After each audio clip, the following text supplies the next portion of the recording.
What's going on, ladies and gentlemen? This is Muscle, and this is another Two Line Music Hut's Entertainment Report podcast. And today we have a multi-genre music producer, a DJ, a recording artist, and the maestro from Brooklyn, New York. You know, we have in the building today, we have Ricky Blaze in the building today. What's going on, big brother? We are some Muscle. Thank you for having me today on the program. Definitely representing from New York City, Brooklyn. And my name is Ricky Blaze. Definitely, if they didn't know that, they would know that from listening to all your productions. That's usually the first thing you hear in the production. My name is Ricky Blaze. Yes, sir. Where the my name is Ricky Blaze came from, it was just me wanting to just leave the fans with the impression and just. If you ain't remember nothing else in the song, you don't remember my name. So, and it was just a spirit of the moment thing. The beat was about to drop, and I just did it. My name is Ricky Blaze. And we just kept that, and I was just like, you know what? I should just intro my production as a producer as that too. So, a lot of times, the best ideas are the spur of the moment ones. Those ones that just come up out of the blue. Those are sometimes the best ones. Very true. Very true. You get it. We like to go right from beginning and then bring it right up to 2023. So I know you were born in Brooklyn, East Flatbush? Yes, sir. East Flatbush. What was it like growing up in East Flatbush at that time there? I don't know. It was cool. I mean, the area that I grew up in, East Flatbush, is highly populated by Caribbean people, from Jamaicans to Trinidadians to Haitians. So it's like a Caribbean melting pot, just different cultures. So it was good, man. It was cool. I would say my mom, my family, them. Cause my mom and my dad is Jamaican, so I would say, my family, we grew up around the culture, and guess everything was just Jamaican heavy, Jamaican grounded. So yeah, it was cool, man. It was a good vibe. Grew up on a lot of music, dancing a lot in the house, having fun, and just getting the tastings of different genres of music and vibe, And did you grow up with any brothers and sisters? You're the oldest, youngest, if so? I'm the oldest. So I have a brother and sister on my mom's side. And then I have two brothers and a sister on my dad's side. But I'm the oldest of them all. And what was it like growing up being the oldest? Because remember now, you're influencing everybody else at this time. There's nobody really influencing you per se. What was it like being the oldest one growing up at that time? Well, all right. So before mom, because I lived with my mom. So before my mom had my brother and my sister, I have a younger aunt. She's about 2 or 3 years old, younger than me. And then I have an uncle that's about 4 years older than me. So when we was growing up, my uncle was the oldest. And then it was me and then my aunt. So that's how we grew up. We grew up like brothers and sisters. And yeah, that was the vibe through the house. And then when I got a little older, and then because at first it's a whole bunch of us in the house, so I was living with my uncle and my aunt. And then when I got a little older, my mom branched out, and then that's when my younger sister came into play, and then my brother after that. So yeah, it was good. It was cool. I wasn't looked at as the oldest growing up because my uncle was there. So, growing up in the house, it was just, and we didn't even have that alpha vibe. We just, so I was growing up and just learning from each other and just, it's going along with the punches. So, I hear you. it was a good vibe. 100%. What did you think you were going to get into growing up back then? Do you probably thinking about lawyer, pilot, doctor, engineer? What do you think you were going to get into when you're growing up? Well, the Caribbean thing, you have to go to school. I wanted to go to school and become a nurse or a doctor or a policeman. But like, for me, I always had a thing for music. I always had a thing for music. I didn't know what I was going to do in music yet because, music to Caribbean parents was just like, I was just like a dream. But they didn't look at it as a real criteria that you could make money from. So yeah, I didn't know what I was going to do in music yet, but I knew I was going to do something pertaining to music. Because the love was real growing up. I was collecting records. I was just really into music, like heavy. Just, and at that point, when I was younger, there was more of the sound selecting part. I would go to like barbecues. I would go to other kids' birthday parties, and you would see this setup.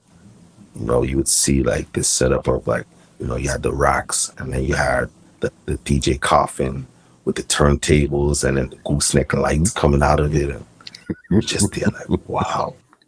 And then you look over, and then you have that, and then you like, so you have the coffins and all that setup there with the turntables and everything, and then some wires running to another mountain of speakers.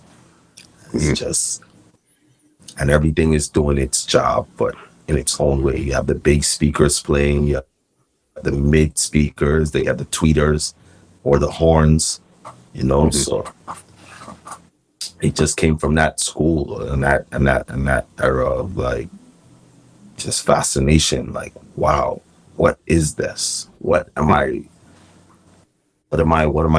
taking in right now?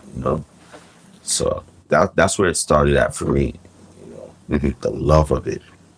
And then, so you say it was the sound system itself, looking at the music coming through this big sound system is what fascinated you in the first place.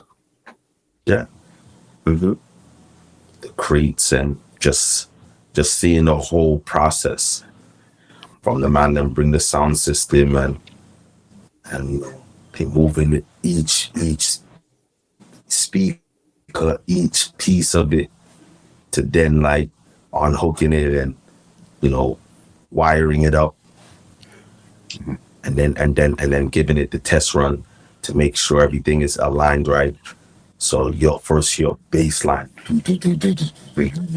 not hearing nothing else. You just hearing it's that, like, what's going on right now? And then they'll turn off that and you just hear the mids playing. So you just hearing that through the mids for a section of time. And then they'll turn that off and then you just hearing the tweeters. It's just cool, just seeing the process of how they brought the whole energy together. And then and then after that, they'll just play everything together. We're hearing everything clean. That even if you leave the party for blocks, you'll be hearing the music same way. Right through. By the time you get into your house or away from the music, your body is still jittery from the bass line and everything. Those were the things that like fascinated me with music. So after that, after getting those encounterments, then I was like, you know what, I have to collect records.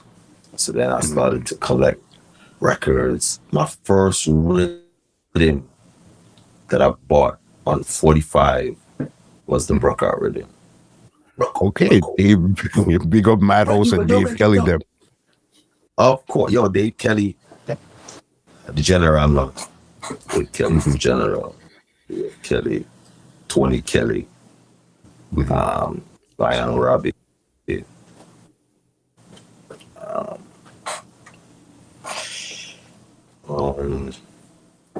Computer Power, like you have a lot of great music producers, like 100%. this called the sound of reggae dancehall. Even then, so what was the first artistic thing that you discovered about yourself, creativity? Because you do so many different aspects of things that it's wild. So what was the first thing you discovered about yourself? So the first one, I would say, it would be like how fast I started picking up on playing music. Because at this point of time, I wasn't a producer, I wasn't an artist, songwriter. I had no part of the game yet. So at this point, I was just learning records, learning music, learning what moved crowds. You know what I mean? What different sounds and styles and songs move crowds of people, you know? So, like, I would be paying attention to like disco music and souls and I just wanna say thank you for you. Like them type of tunes, you had to know songs like that, you know, to be looked at as a selector, you know. It wasn't just about like followers and I got 1 million followers. Oh yeah, man, I'm a big sound man. It was really about you had to know music, you had to have songs. Because at that time it wasn't so easy to access music. Meaning like you couldn't just go get a song out of a record shop like that. You might go there and get like probably like 3 or 4 songs off of the rhythm. You know what I mean? And then the Martinez said the other 3 or 4 songs will happen a little bit solo. So you had to figure out, juggle. So it was not only knowing the records, but having them also. That was the ways that you show DJs, other DJs, that like you meant business and you was about what you said, you know. So it wasn't just talking it, but being it too, you know, having a backup to your talk, you know? And that was the records. That was like, having the records from the 45s to the 12 inches. And if you had dub plates, you was golden. 100%. What was your DJ name back then? So for the first couple of years of my DJ career, I went by the name Poochie Killer.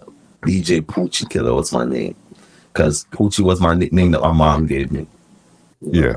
I was her first child, so like, so it went from being a house pet name to her like staying from the front of the house and I ball up the name blocks away. So then now the whole block now is hearing her call me, and then like everybody's like, "Oh, that's your name, Poochie, nigga. What up, Poochie? What up, nigga?" So that went on a few years, and then when I met my manager at that time, Kim Lee, that was playing Lady Love Sound, and she gave me the name. She and a couple of her friends gave me the name Ricky Blaze. That was from there. Poochie Killer was out the door. Ricky Blaze was my moniker. Was it a song you were playing, or you just going as a DJ that time there? So when like one of the guys that lived around the corner from where I live. He had a sound system called Legal Execution. Skipper, that's his name. He was the one that introduced me to like DJing. One day, I was riding my bike around the blocks, and then I heard music coming from a window. I'm there riding my bicycle. But like it didn't sound like a stereo. It sounded like a sound system. I'm like, what? In the area we have that going on? So like I jump on my bike and I'm following the music. So it was like a little like stoop. It was like a little veranda stoop where the window of the music was coming from. So I walked, and climbed up on the thing and was looking through the window. Just standing there looking through the window. And the man them in there playing a mix. I'm like, yo, with a sound system in there, bro. Bass, bottoms, mids, in the man room, in the man house. The whole place I share. I'm just stand up there and I fast in the man them business. The man them turn around and see me. I'm a jump down and run. Let's blow now the man them see me. I take with myself and the man them come and say, yo, come here. So the man them said, come here. So I went to them. Hold that bread. Like, what's up? How y'all doing? So the man was saying, yo, you was looking in here. What's up? But what, you play music? What, you a DJ? So me tell them and them like, yeah, I'm a big sound man. Them tell them about a record. I don't have nothing to my name. And he's like, all right, cool. Come inside and show us what you got on the turntable. Show us your skills. It's like, all right, let's go. Bring me inside. Put on 2 records. It was a DMX 12-inch and a Sizzler record or something. And it was like, all right, let's show us how you mix. Or, they was just testing me because they wanted to see, like, at that point, I should have turned to them and said, I don't have a DMX and a Sizzler record on the turntable. Like, that doesn't make any sense. You should have had another hip-hop record on the other side. But me tell them yes. So that was showing them how much I had skills or how much I knew what I was talking about. Yeah. So they did. Broke 2 of the needles. 2 of the needles I broke. Trying to scratch. And the man them did it and laugh off of me. And that was where the schooling began for me. And these guys for the next 2 to 3 years, the next summers, every summer, winter, everything, I ended up spending it at that house, learning how to DJ, how to mix, and just music, what will move the crowd at what given time, So at this point of time, when you're playing a party, the prime time songs don't play until down in the night of the party. What you're gonna play midnight, what you're gonna play 1 a.m., 2 a.m., 3 a.m. So these was what I was learning from these guys playing in the house, and then also me and them going out to parties and them showing, like, you see what the crowd is moving to. You see at the time, you see how the DJ played it, you see what he played behind it. Like, all of those things was very crucial for me to understand and learn, and that was what also helped me as a producer down the line to identify sounds, understand, okay, this will move this, or this kick here would identify a certain time or age in music.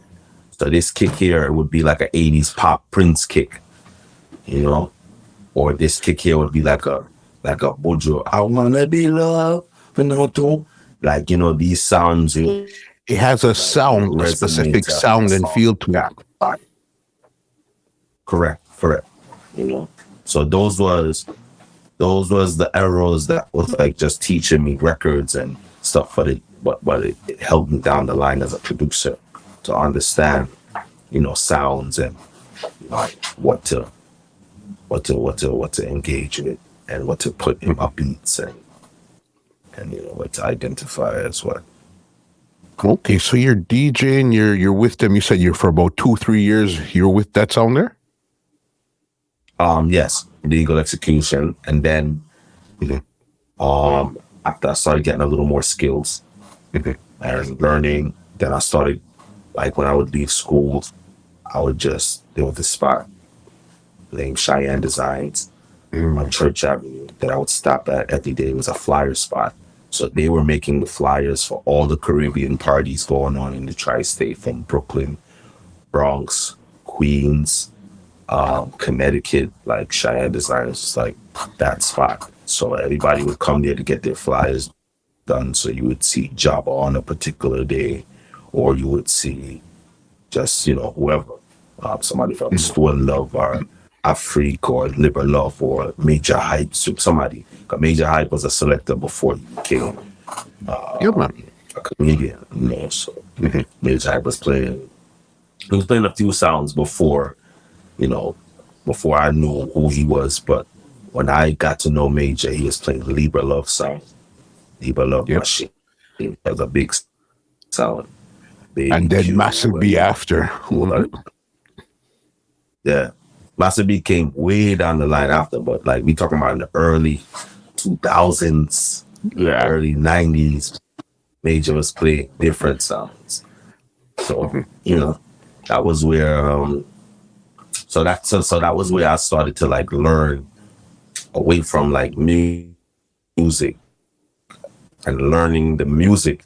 Then I started learning the community, I would say, of DJs around myself that I could like collaborate with or play alongside, or, you know, just learn things from, you know. So now I started going to Cheyenne Designs every day after school and just collecting flyers and just identifying who with who. Okay, cool.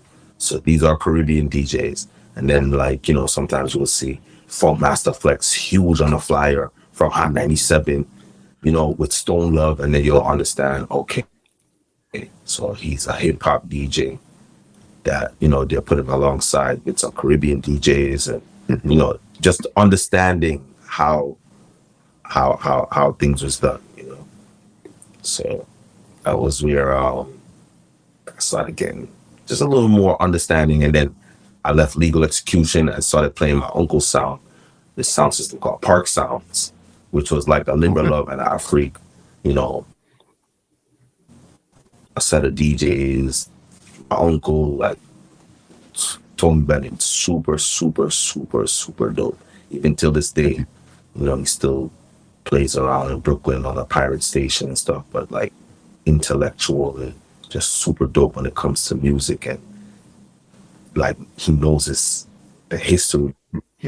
So when he's telling you about a song, he's not just telling you about the song, but he's telling you the year the song came out, the artist, you know, what was going on in that time when the song came out, and why that song means so much now when we play it, why we get the reaction we get from it. So I went through, after those 3 years, I went through another 7-8 years with him just on a day-to-day basis, him just teaching me everything, different type of DJs. So like in New York City at that time, you had Sting International. Those guys were like, you know, which is a part of Shaggy's crew. But those guys were like major DJs, house DJs and stuff. So he was just teaching me who those guys were from the Bobby Condas and the Jabbas, and, you know, just the difference of the business and all the different DJs and where they played at and how important they were to, like, you know, their crowds of who they were playing to. And just, you know, I was very happy to get that schooling. Did you go to high school with Young Cho? Yes. So we didn't go to high school. We went to junior high school together. Went to Winthrop High School together. Winthrop Junior High School together in East Flatbush. A few of us went there. DJ Spin City. He plays for Gyptian, Ding Dong, when they're in New York City, and Gyptian's tour DJ. and a few others we went to school together. But yeah, Chow and I, we came up together as far as just DJing. Like, he was like the soca prince, and I was like the dancehall dude, the dancehall prince in Brooklyn, just doing our thing.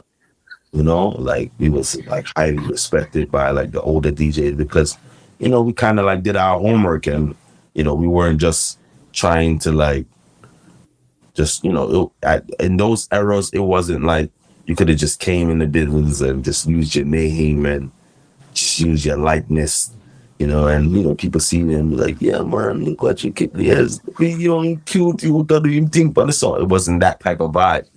It was like, yeah, this little young motherfucker, what are you coming with now? What do you got? What do you have? Yeah. So you had to prove yourself. You had to show them like, nah, this ain't what you think it is. This ain't just like, I'm just coming here as a little young you with some records and it's cute. Nah, we know what we doing.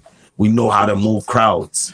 We know what to do. We know what to do. We can, and that's when we started getting trusted from the Steelie Bashments and, the Super Claudes and the guys in that like controlled the dance hall and the Caribbean scene in New York City. You know what I mean? So, yeah, man. Once we broke When did that, you think there? When did you start to get interested? Because you soaked up all this knowledge of what moves the crowd. You understood kick snares and all of these stuff here. When did you start to think about production now, where you went from playing these songs to where you wanted to actually make a song? so it's so crazy because like in the beginning, like before like I fully got like inspired and motivated and just gained the courage from Pharrell and watching Kanye. Before those guys, the person that inspired me to become a producer was Violence. Filings. Violence. I was like so inspired by him because he was just different as a selector. His voice, his the way how he introduced songs. Yes, bro. It was different than the way how Materon, because like it was at one point in the business that the game was segregated, and you had selectors that was like on Materon's team, and you had selectors that was on Violence team. So it was either you was playing like a Materon or you was playing like a Violence. And I just loved, even when Violence, because it was at one point like Materon was like highly loved and favored by like the Stone Loves and the Metro Medias, and everybody was Materon, and nobody wanted to see Violence and Fire Sound them, and like those were the things that like made me rate Links, no matter how much he was going through, what he went through, and just was I get him look a fight and them thing that he never made it deterring, and he always came with the punches, like even the way how he cut dub plates, like the way how he voiced artists and on the rhythms them that he chooses, like all of those things is like you gotta have a certain talent and a certain ear and a certain understanding for music to approach music the way he does. You know what I mean? Mm-hmm. And even when he came with his first rhythms, the mad instrument rhythms and those rhythms, and the way how those rhythms sound musically, and the songs that he featured on them, and then the way how he bust the rhythm as a selector. Mm-hmm. Not only did he produce it, but he bust the rhythm himself. You know what I mean? He knew how to sell it to his audience. And those things were just amazing to me. The things that he has done, Materon, is like I respect, and I'm inspired just as much from Materon as I am from Violence. But they are two different beasts in their own ways. 100%. Some of the things that Violence has done, Materon didn't really care about those things. Ron more took on the hat as a producer. I mean, as an artist. You know, I think it's always only like one rhythm. Like I think it was the Bomber Drop rhythm that Mataron had put out, but Mataron didn't really care about putting out rhythms and building a label. He more cared about just, you know what I mean, being an artist and playing dance and those. Yeah, you know what I mean, clashes and them type of things. With Violence now, Violence really had, after the Mad Instrument took off, he really put on his hat as a producer and came with a few other rhythms after that, the Clear rhythm and just a few other great rhythms. And you know, like that was what like kind of like made me say to myself, if I was to ever put on my producer hat, you know, it would kind of be like what Violence kind of did it his way. You know? Yeah. So, because if you remember Mad Instruments, if you're talking Firelinks, Mad Instruments didn't sound like anything else that was playing at the time. There. Nothing. Till this day, when you play Mad Instruments alongside a lot of rhythms, it doesn't sound like anything. It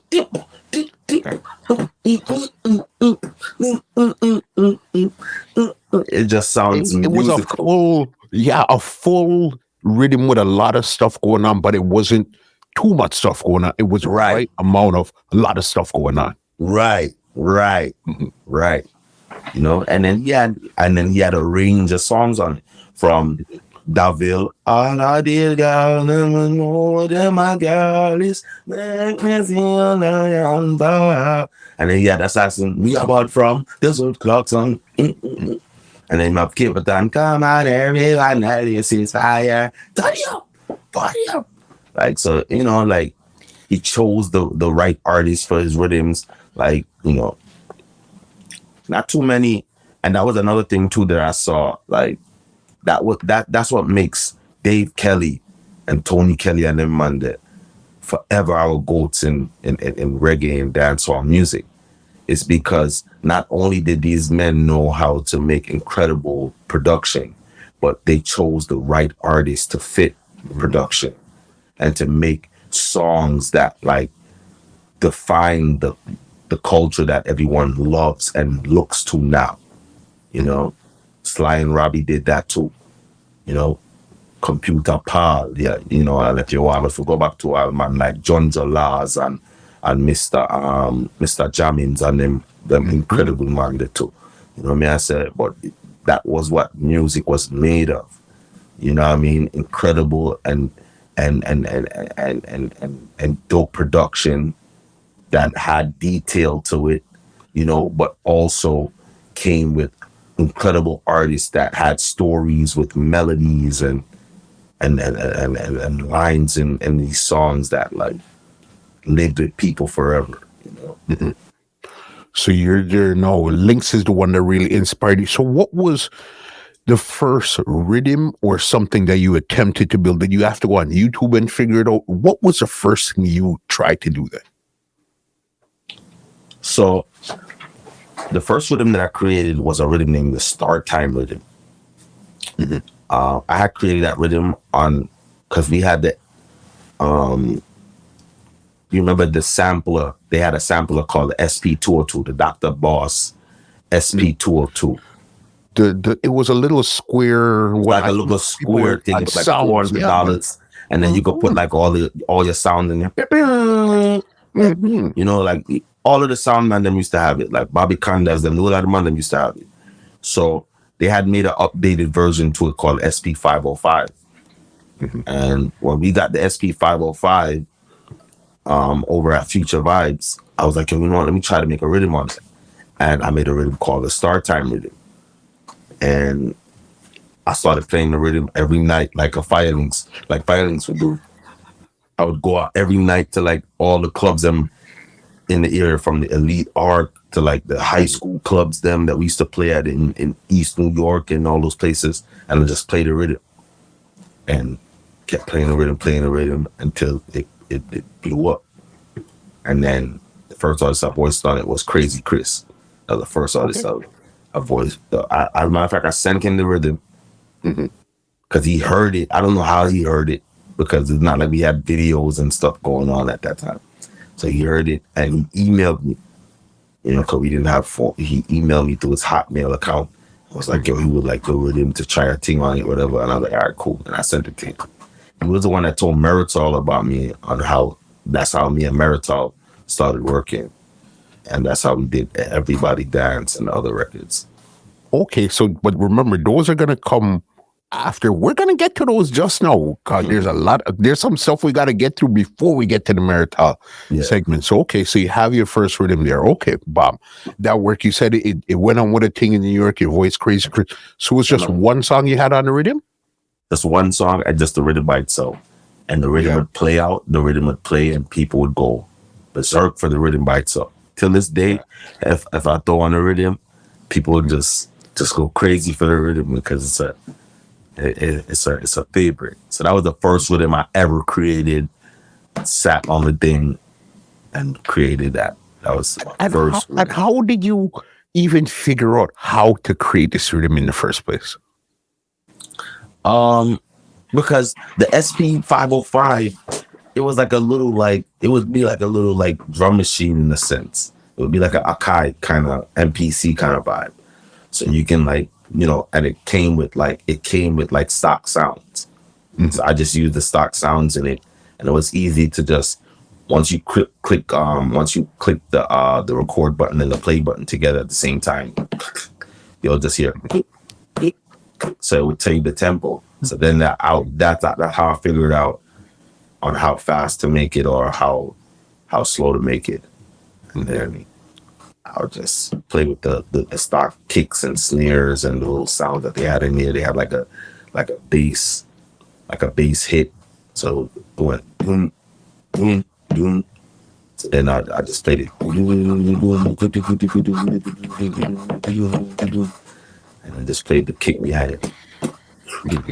And then just made a whole vibe out of it. And became my first rhythm that people identified as something we can play with. And the trick with it is, remember, you didn't even use a computer. This is straight sampler that you use to make this rhythm. Yes. That's wild. You understand? So then, okay, you're doing that now. So then how do you jump from that rhythm to I call the rhythm Badman Forward, Badman Pull. What's the official name for the rhythm? The official name, what did you name that rhythm again? What did they mean there? I forgot what they called it. I forgot what they ended up calling it. But yeah, it shouldn't. Because I didn't have any plans of putting anybody else. I didn't have any intentions on putting anybody else on the rhythm. So it was supposed to be a single. It was be a single. You know? Yeah. So what happened was I ended up making the rhythm on one of my boys' computers. At that time, I was still playing sound system. Mm-hmm. And one of my selectors that I had on my sound, his name is Shanti Killer. He plays a sound named Earth Ruler now. Somebody was telling me that the other day. Our general that might tell me saying play Earth Ruler now. So he was playing on the same sound at the time. So we were supposed to go to a party that night. And I don't know, I would say around 12, 13 in that night. And it was a Thursday night. He was like, yo, you know, CPAC, that go on, but it not really jump. So you want to go over there? Or we could go check my boy JJ. I'm like, all right, let's go check JJ because I want to see what he working with as far as what he's working on as a producer and just kind of get some insight. You know, for me as a youth, just give me information and I'm good with that. You know what I mean? As a youth growing up, that's all I wanted was information. I was just hungry for information and just learning how to better myself in the craft. So we go over to his crib and he's working on an IBM laptop. It was his girlfriend's own because she was a nurse at the time working. And I think she was going to school for it or something. So she had an IBM laptop and he borrowed it from her and then threw 40 loops on it. He talking about this is 2006, 2005. Yeah. So he throws 40 loops on it. And he has a little keyboard that's big, about this iPad here. Yeah. You know, and got some little keys on it and stuff. And that's how he would make.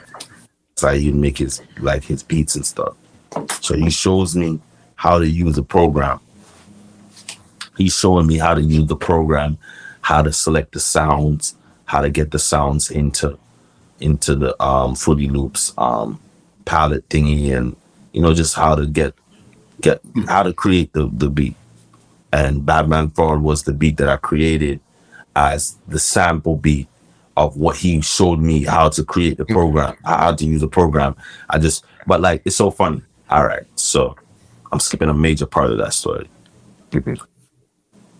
Prior to that week, the week before that, Ding Dong came to New York because at this time now, Future Vybz and myself and our company is representing Ding Dong's management. So all his shows and everything is coming through us. So we know his schedule full time.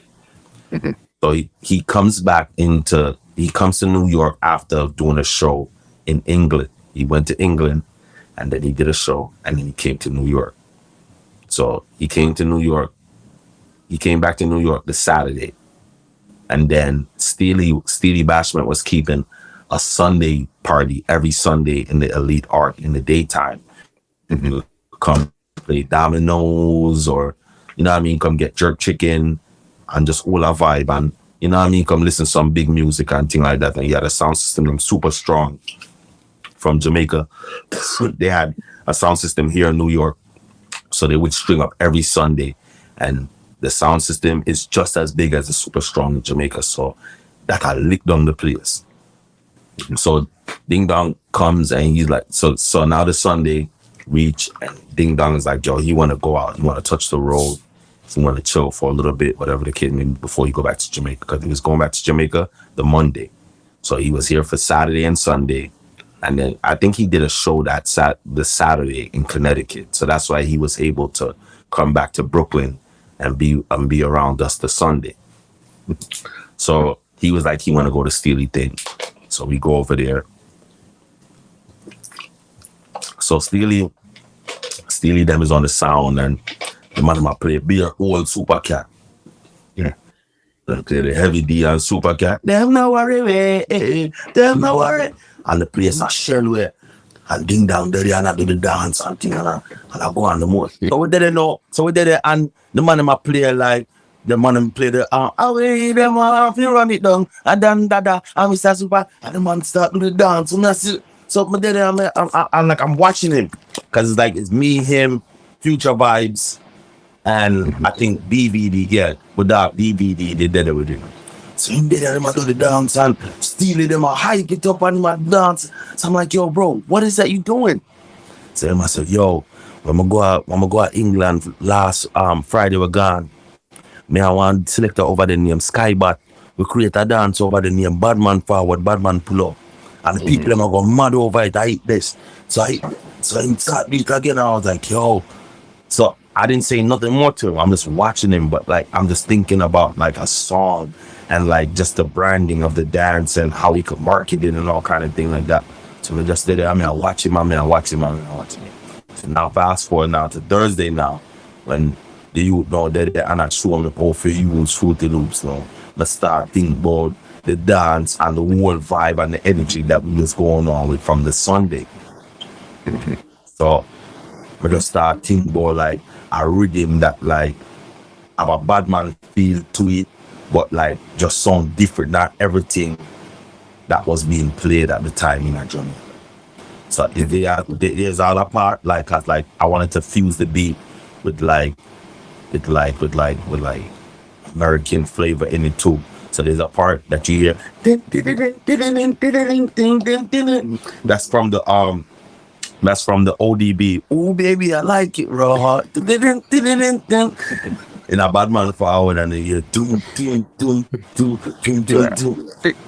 then lights. So when I created the rhythm, I tell all the youth where I created on the computer, I tell him at the time, I say, yo brother, this I gotta take off because I already done saw the dance. So I already don't know how we was gonna fuse this already. So Ding Dong came back. I made the beat that Thursday. Ding Dong came back the Friday, the next day. Right? So he comes back. So Future went to go pick him up from the airport. So Future, so I call Future like, yo, Future, where that? And he said, yo, we don't sleep in the airport, you know, we'll come back around the shop. I was like, yo, tell Ding, some find it, but find the rhythm button. Yo, you tell it. And he said, all right, cool. So when they reach to the shop now by the ends, I'm like, yo, Ding, find the rhythm, dog. Want some more here, play it. Just play it. Pew, pew, pew, pew, pew, pew, pew. When they hear it immediately, that would have been Badman Forward, immediately. Like, all right. Yeah. But then after that, like after they came up with the lyrics and everything, we needed to find a studio now to record it and thing. Said Future Link, Ed Robinson. I'ma sing knocking on the heavens that and they have a studio. Rona Hart in our East Flatbush over here. Yeah. And we went to the studio and recorded one shot. Me, Future and Ding went in the booth and me and Future just did the pull-ups for Ding and just recorded the one shot on shit. Okay, so the pull-ups, you're actually the one saying the pull-ups, you and Future are the one saying pull-up in the song. Yeah. Pull up! No dancing! Some shit I said in the nigga giveaway. But he was talking. Yeah. Oh, the next dancing. Yeah, I ding dang this area. All dancers, all comes. And then my talk, all in teasing in my talk, whatever. Yeah. And then after that, we put the song out.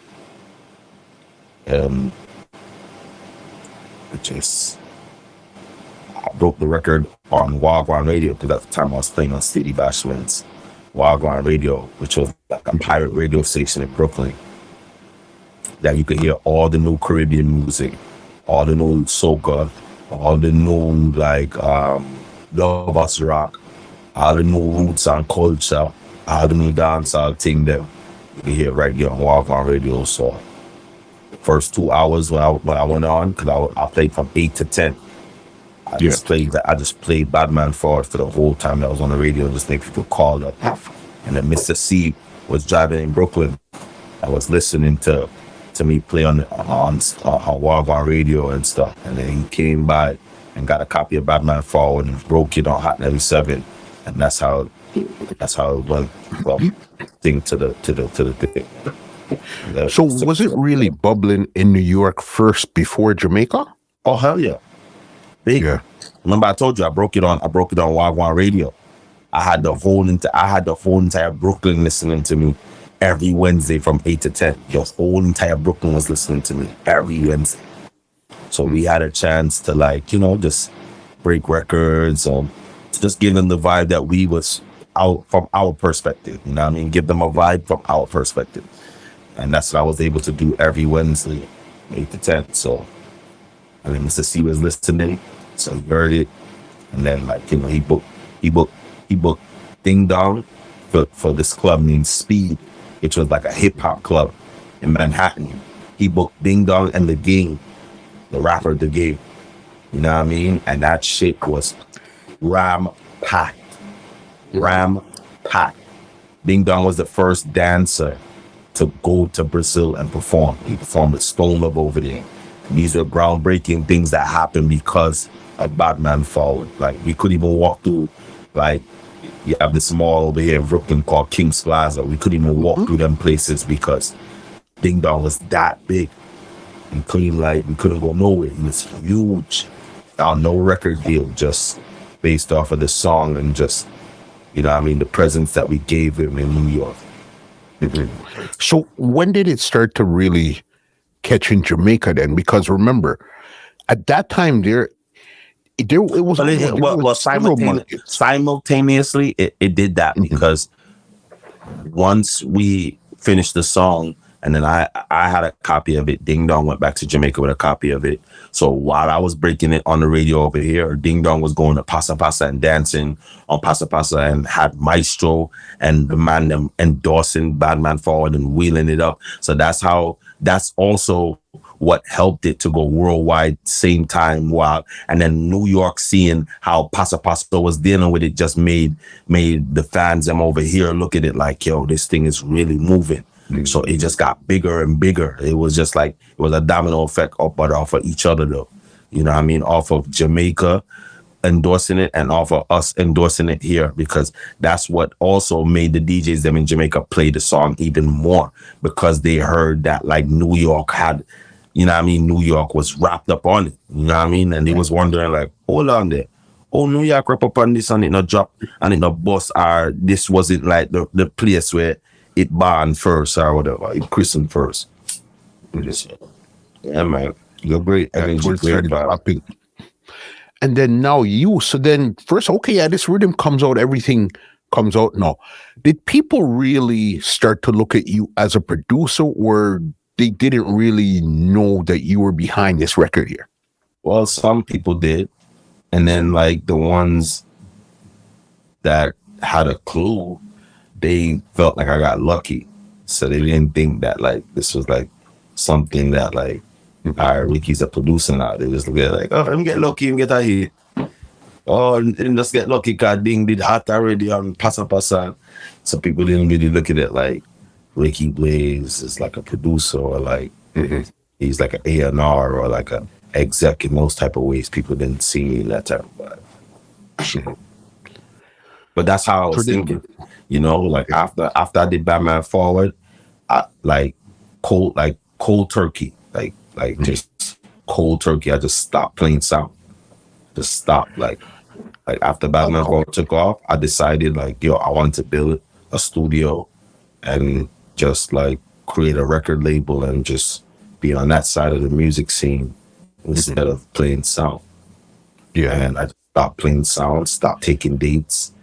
And it was a sacrifice, but like I was very adamant about people taking me serious, you know, in production. And if I was like dibbling and dabbling at that point of time, like, you know, going back and forth between playing sound 1 minute, but then saying I'm a producer and then saying I'm an artist, but then still playing sound, then people would have never took me seriously. They'd been like, we can show him what I do, or him just I do this for money or whatever the case may be. You know, I wanted people to know that like, yo, I'm doing this producer thing, and you know, just like how you see a Pharrell or like you see a Kanye, I want y'all to see me like that too, despite the fact that you guys already know me as Ricky Blaze the Selector, you know? So I wanted, and also like, I knew I was gonna get some fight.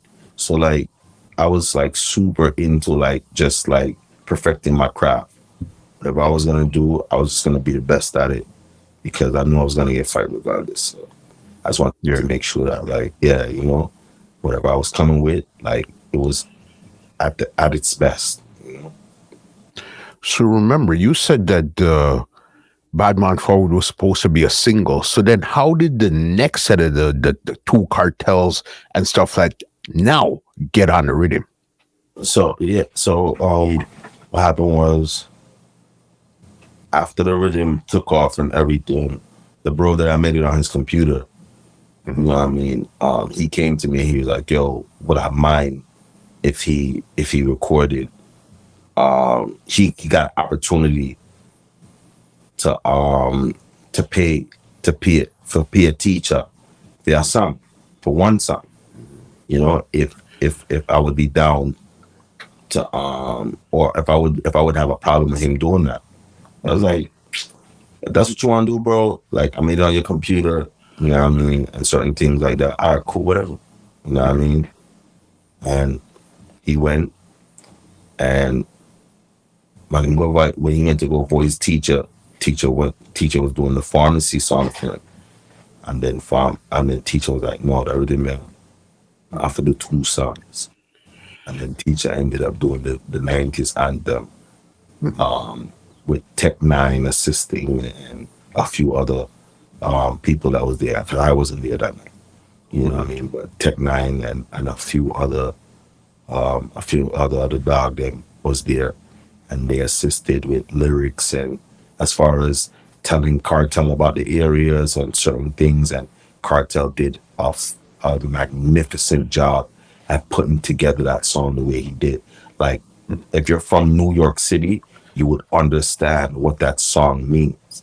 You know what I mean? It's like when Cartel call Edmonton and certain areas. When you hear them man, they say them thing that you know say. You know what I mean? I say, I Canada, you don't know say a certain Badman area, they got them place there. If you know, you know. You know what I say? So like the way how Cartel put that song together and the areas and the names and the people that he called and the way how he did it. And like it was just superb. Like, I mean, and that's one thing that I'm happy about is that I got a chance to like get a few big teacher records, big cartel records. You know what I mean? Do my production. You know what I mean? I'm very happy of that. Don't worry, we're gonna get into those ones in a while. It's just I want to see now. So then now, remember, you produced the Ding Dong Badman Forward, but there's more songs on the rhythm. So then naturally, people are gonna say, okay, you produce all of this stuff there. Then. So Right. then, are people still taking you a bit more serious now that Cartel's on the rhythm, or they're still not taking you as serious as you think they should? Well, the cartel record didn't come into play till like about probably like a year and a half after after the Ding Dong was already done soaking up radio and had everybody excited and just motivated, you know. Yeah, and then Future Vibes, he was also managing Richie Feelings from Stone Love. So we have made Richie Feelings voice a song on the rhythm too. Yeah, made him do a song called Sell Off. And yeah, we had locked the rhythm after that. We was like, yeah, we don't want somebody else on it. And just kind of like made the Ding Dong record, but kind of just put all of our energy and attention into pushing that forward. Right there, doing your stuff. So then now you're a producer. So then now, when did you decide to say, it's cool making the rhythm, but I want to make and sing on my own rhythm? When did that come into play for you now? That came into play. So after that, like late 2007, that happened because after I decided, like, you know, I didn't want to play sound anymore. I just wanted to like fully go into like be a producer. I didn't have a manager. I didn't have a team. I didn't have any relationships on that side of the business as far as like known artists or songwriters or producers or anything like that. So I was like, all right, cool. One way how I could do this is, well, I had two ways in my mind of how I was going to get artists.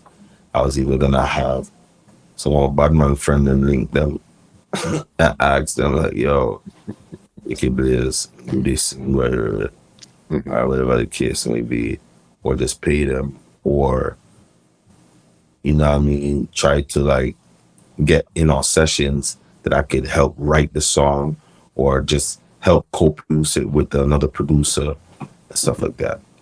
So the first artist that I was trying to get like some records to, I was like, yeah, it'd be cool and easy because at that time, like, you know, we had Badman Forward, but I was also making like more up-tempo dancehall records, you know. So I was like, with a little techno and EDM feel to them.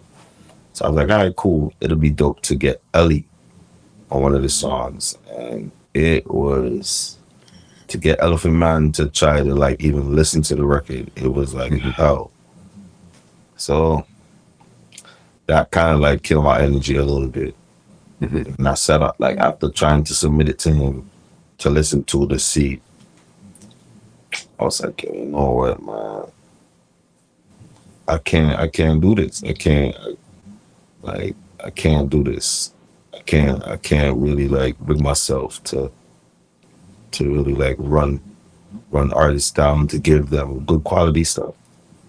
So then I just started sitting on the record.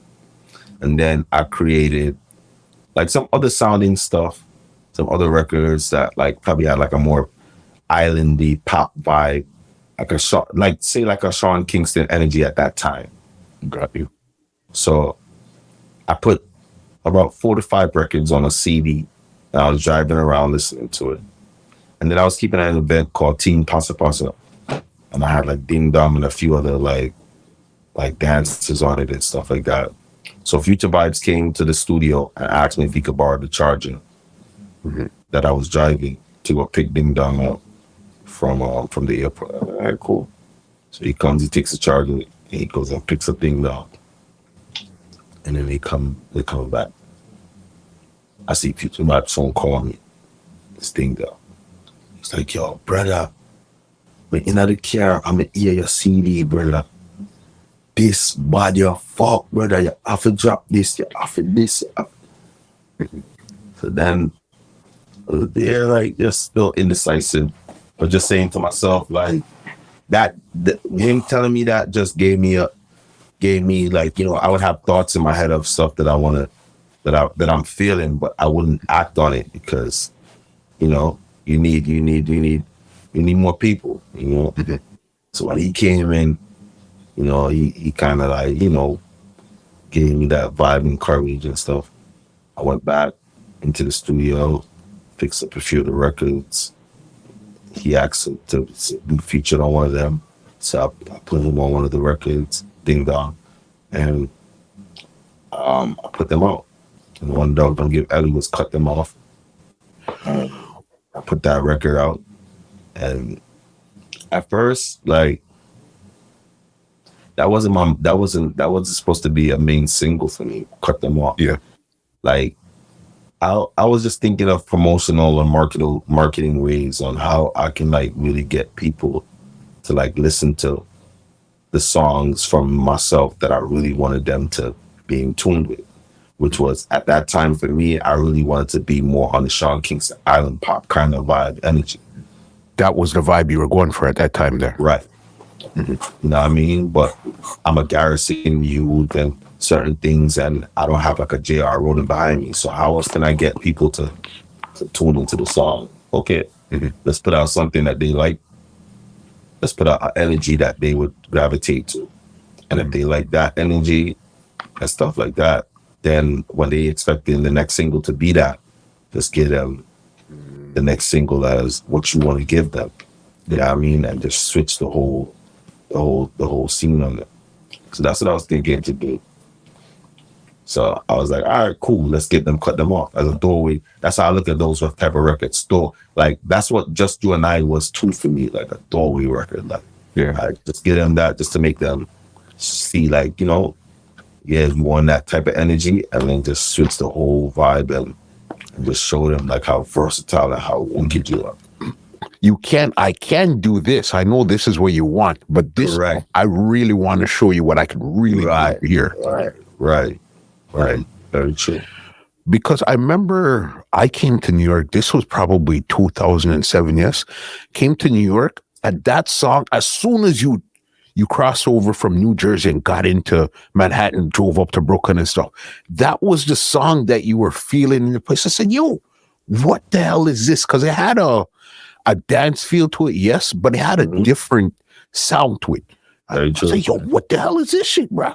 Same weekend there, we went to a clash with, it was Ding Dong versus John Hype at Amazura. Yeah. You know what I mean? I remember and that. That song was running the place, Rolling Stones. I said, yo, who are these? Ricky Blaze, who is this? You know what I mean? This was different, boss.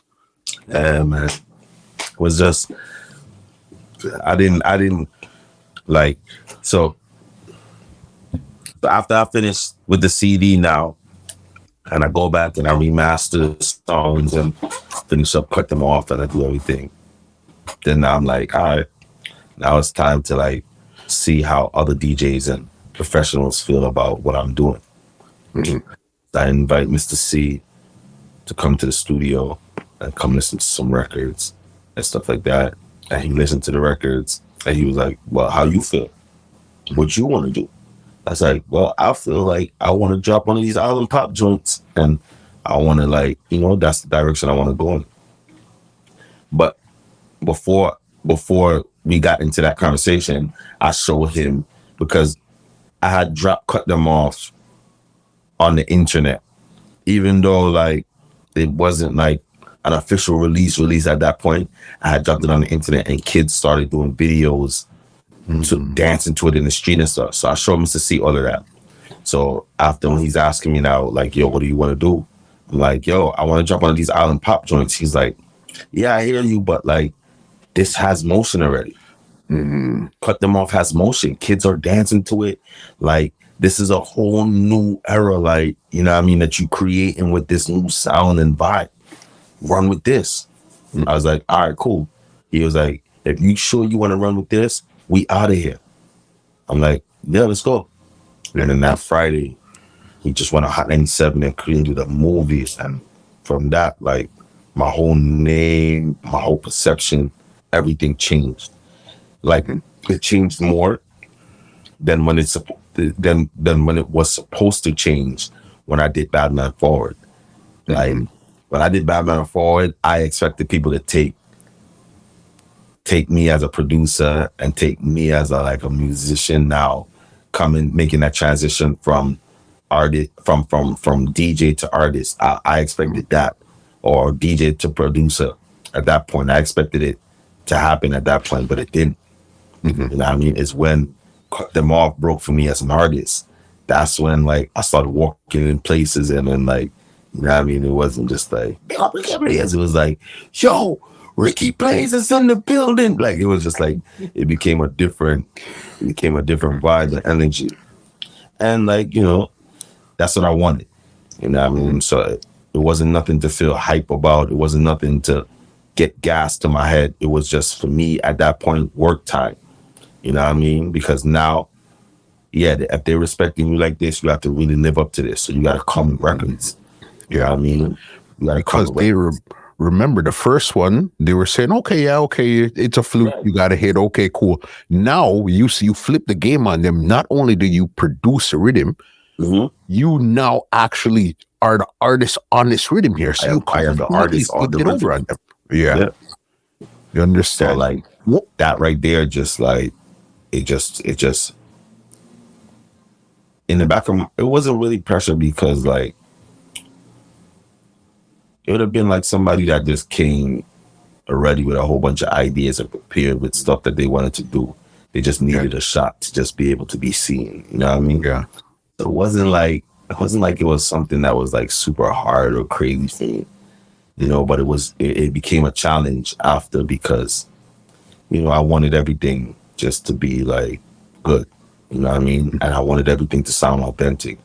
No matter if I was making soca, no matter if I was making EDM, no matter if I was making house music, whatever it is, I wanted it to sound authentic. When people heard it, they didn't think like, somebody that the person that made this is trying to do this. This is what it didn't sound like a man that makes dancehall is trying to make hip hop, or a man that makes hip hop trying to make EDM. Correct.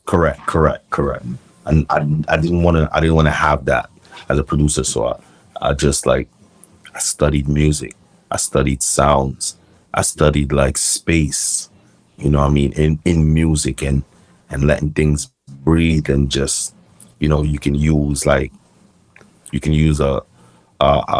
percussion loop of like, and just make a whole vibe and energy and make the whole song flow just off of that loop.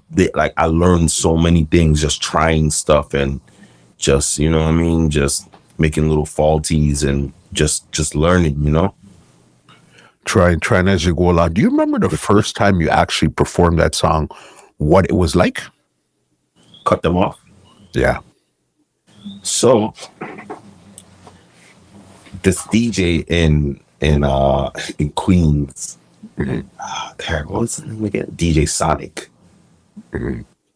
He reaches out and he says that they want to book me for a club over in Queens to perform Cut Them Off. This is like probably like 3 months into Cut Them Off being all on the radio, and nobody's seeing me. Because basically I'm hiding because I want people at that point, like nothing wasn't going on like that, but I wanted people to feel like things are going. So I'm not going to no parties. I'm in the studio. I'm here in the studio hiding, basically, but just here making music. Yeah. Just staying out the way. Nobody can see me nowhere. So people just thinking like, yo, this nigga Ricky is a ghost now. Like nobody see me at no party because you know what I mean. Like that's the scene. You know what I mean? Like Noah the youth with the power. He come from out here too. Like he's from the same dance hall scene. You know what I mean? And it's just like for some of them, they can't stay away because like you know you gotta go out every night. You gotta like you know. But for me at that point, I was just like, yo, bro, I'm gonna make the sacrifice. I'm gonna hide because I want people to take my shit serious. I felt like if I was to be out every night at that point with my song being on the radio, that would have brought down my value to a certain sense. You know what I mean? Even for shows and all of those things. And it was a great thing that I started thinking like that. So in 3 months now, I'm off the scene, but my song is all over the radio. So DJ Sonic says he wants a book.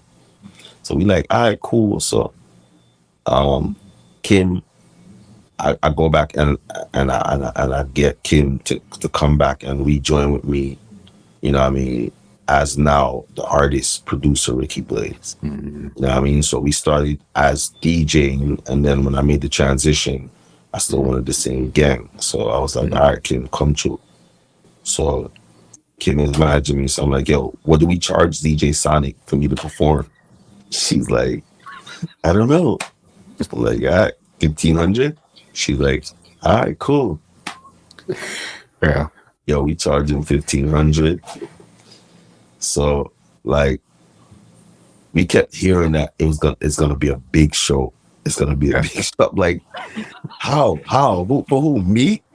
Yeah. Like, yo, I some joke there. I'm like, whatever, but not taking it serious. Yo, the night when we went there, so we pull up with the crew. We Fresh Prince, DVD, the whole Rolling Stones crew, all of us. We go, cameraman come outside and a whole security team come outside to come walk us out. I'm like, why is all this excitement happening? I'm still not understanding like the levels on like where it's at now. Yo, we walk into the place. The place is packed from wall to wall. The place is packed. I mean, packed. The place is packed. Bro. And it was just like older. And this crowd was a Guyanese crowd. Guyanese Indian crowd. Because they love to cut them off because it's fast tempo and they feel like, you know what I mean? It would almost feel like the Punjabi kind of vibe. Or like, you know what I mean, just their up-tempo energy. So they love the song. So I go into the club and like, it's just Guyanese older women just in there, just waiting for me to perform this song. Yeah. Then I jump on the stage and they're like, Ricky, like, yo, that right there, like, Yeah. that right there, that was like the greatest first performance ever because that just gave me the motivation and the inspiration to know that like, yeah, you got something. You know, really, really awesome performance. Yeah. And then I did that and like 2 other songs. I had another song called Around the Globe that I did with the 2 other dogs and Junior Vybz and Fresh Prince. We do that. Everybody just dance around. Perform that. They go crazy for that. So those things is like, you know, what made me see and know that like, yeah. This is really happening here. Yeah, this is really happening. We changed the price too after that. And then after that, I was like, yo, yeah, my price going up now. And then he was like, I had $3,000 and then took it from there and started from there. So then now you have the song, you're performing, you're doing all those stuff. So what was the next thing you started to do now after Cut Them Off is bubbling? Were you trying to produce somewhere? Were you trying to do some more songs? Where were you in your career at this point here now? So at this point now, I'm doing both simultaneously. Like I'm producing for myself, writing my own songs in the studio, recording my own vocals because I record myself in the studio. So doing all of that, and then at the same time, certain rhythms, creating rhythms, sending rhythms to other artists to work with. You know what I mean? Putting stuff aside of like, if I should ever work with this person, this is what I was gonna play them. And yeah, just doing that. You know, and just trying to like map out like, you know, what direction I want my career to go in. For me, it was always like I didn't want to be. I never wanted to be pigeonholed in like a certain genre. I wanted to be able to like just fluctuate across great music and just create different vibes and styles. So at that point in my career, I was just like trying to think, like, all right, what's next, Ricky? Do you want to create a record label? Do you want to put more entities around you and like, you know, like make your thing bigger? Like just started thinking about a ton of different things that I could have did at that point to like, you know, expand the brand.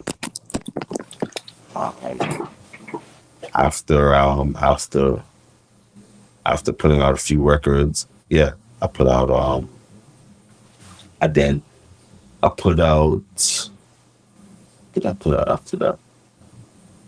No, for the next couple of, because like then Akon wanted to sign me to Convict Music. Okay. So it was just like me trying to lock in other some situations. I started having meetings with labels and all kind of stuff like that. So it was just me trying to lock in a situation that I would have been comfortable in, you know, but like I was new in the game, in the business at that point. And my team was new too. You know what I mean? This was all new to Kim, to the whole team that I had around. So it's new to everybody. So it's not like there's a veteran that, okay, this Right. has been here for 30 years or Right. something. We're all new. Correct. So when we are going into these meetings, and we're talking, you know, and they're asking us like, you know, what's your plan and certain things, and we're not giving them like the label lingo talk back. That kind of like, yeah, they know that these guys are actually the new guys right here, right? Because you don't have that thing down packed, right? That you're supposed to know when you go in there. Correct. So you know, these are all like learning experiences, you know, and just understanding yourself, understanding what you have, you know what I mean, understand what they want, you know what I mean, what you have and what they want, you know what I mean. So from there, just like, all right, cool, back to the drawing board, and then, you know, I started to understand and see that, okay, oh, so you do need certain resources, you know, or you do need to have certain things when you're having these meetings, or like, you know, you're trying to present music for a record label to invest into, and stuff like that. But yeah, I just continued to create music, and then I started to come to the conclusion, like, you know, let me just sign some other acts and just do like some different sounding stuff that I wouldn't do for myself as an artist. Yeah. So that's when I started signing a few female artists, so that way I can do some R&B stuff and some house stuff, like with Shelly. And then I had signed a little small situation with Marital them for years, and a little project and a few other stuff, a few other things at that time that I was putting out through my SUMG label. But yeah, after that, then I just went back into like focusing on myself. In 2000, after cut them off and a few of those records, then I met Gyptian, and then I met a few artists from the same people that was representing Gyptian at the time, which was Soul Entertainment. A few artists that they brought in, Highway, Phantom Mojo, like ton of artists. So That was when the culture was red hot. I could remember what was first was dancing was crazy, and then right after dancing came the culture. Yeah, and it almost came at the same time, almost. Yeah, Like, if you watch Pasa Pasa and them things, that is Serious Times was playing and dances them was dancing to it at those times too. Bro, that's how I know you know what you're talking about. Yeah. I remember QQ had the Poverty song, and so it was, it was a time. It's time. Mm-hmm. So then you linked with all these singers. So then how do you come up now with another massive milestone in your career, the Holy Rhythm now? How do you come up with this here now? I mean, I was saying like, I just got like a ton of different type of productions. Now I mean, like just different type of sound and stuff. And like me, like I'm great at like my artistry, great at writing songs and producing all that. But I'm highly great at also finding talent away from myself. Mm-hmm. Yeah, man. Like when I started working with Gyptian, at that time we were working on his album that he had released called Thanks and Praise. Mm-hmm. I did 2 records on that album. I did the record Thanks and Praise, and I did another record called Anytime. Okay. So those projects was like, they were like highly like lovers rock, roots reggae energy. But like we would be in the studio and Gyptian would like sing like R&B records, and he would sing just different records away from the roots reggae lovers rock stuff, and he would sound nothing like Gyptian that we know him as.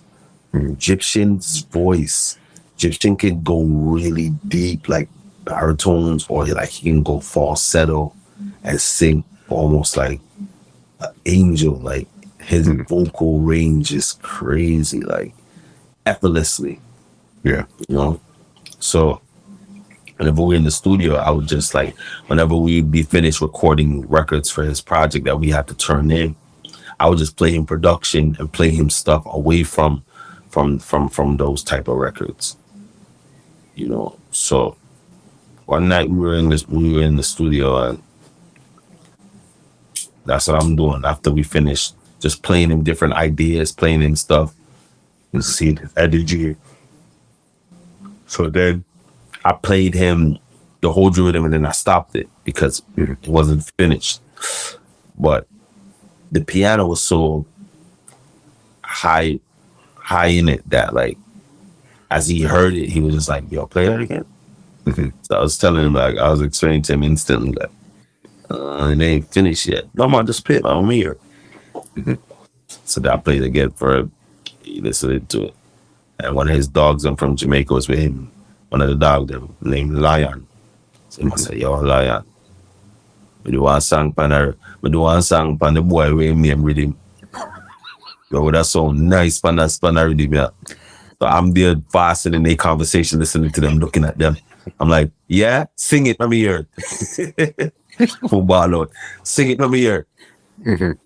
Yeah, I know I feel when me I'm like to instantly. Go out of the book, go sing that. Boom, boom. Line up the session one time. Same time. Boom. So he go in the booth and he sings the song one shot. I'm looking. The whole song that you hear today, one shot he did. Right. So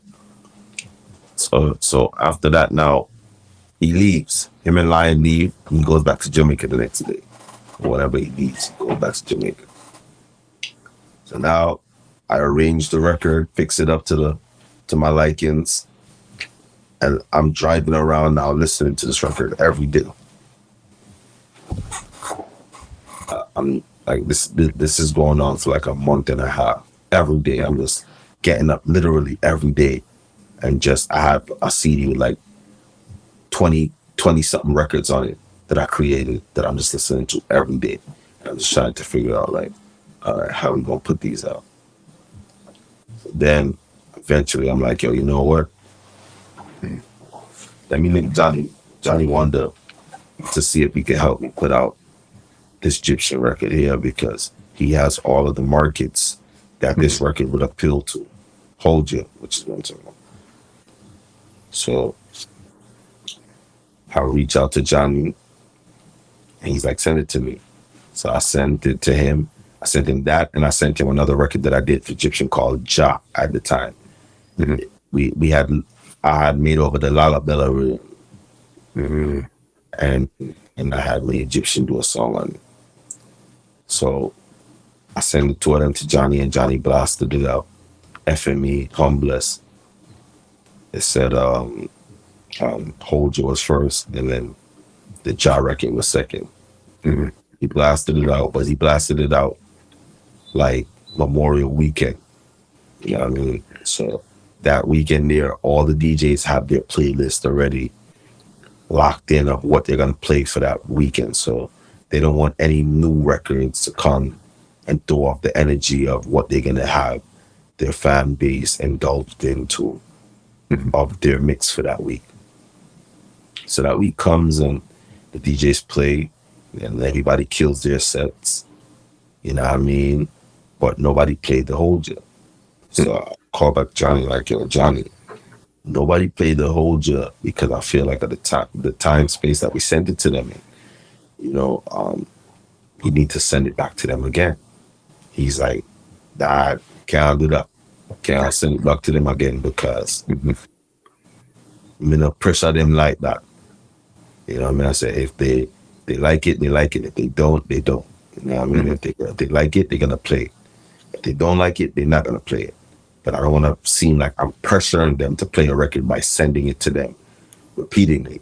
I'm like, Johnny, I hear you, but I just feel like the timing that we sent it to them was kind of like in the week that they already had planned already. Maybe if we had sent it to them the week prior, then that would have gave them a chance to decide whether they wanted to play that Memorial Weekend or whether they wanted to just keep it to the side.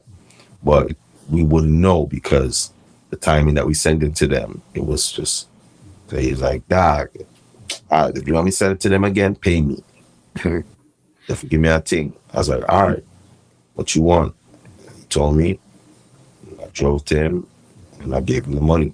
And then he blasted out the record that week after. And the first country that picked up on the record was Guyana. And I did it to the top 10. I think it came in at like number 9 the first couple weeks. And Trinidad added it to the top 20. Came in like, I think it was like number 20 first weeks. Second and the third and the fourth week, it just started building because it was nothing that sounded like it at the time. Nothing that you know, everything that they had in those countdowns, nothing sounded like Hold You. So everybody just started requesting it, and it just worked its way to number 1 on Trinidad's top 20 and number 1 on Guyana's top 10. Yeah. And from there, took off. Gyptian, I remember calling him and him telling me like when he went to Guyana, he went there and he was performing like Serious Times and all the hits. And he was like, yo, the crowd kept screaming for him to perform Hold You. And he's like, what are they saying? Like, and he's like, yo, they didn't even have the rhythm. He's like, yo, they had to just play some rhythm. And he just started singing the song and the crowd was going crazy. He said he sung Hold You like probably like 6 times that night. He's like, the people them just kept asking for him to sing it. You know, so yeah, like that's became history over time. Mister Cee, all right, so what happened was the way how it came on mainstream radio was Young Child went to Trinidad to visit for Carnival season, and Hold You had just became #1 on Trinidad's top 20, if I'm not mistaken. Mm-hmm. So he saw the song mashing it down there, came back.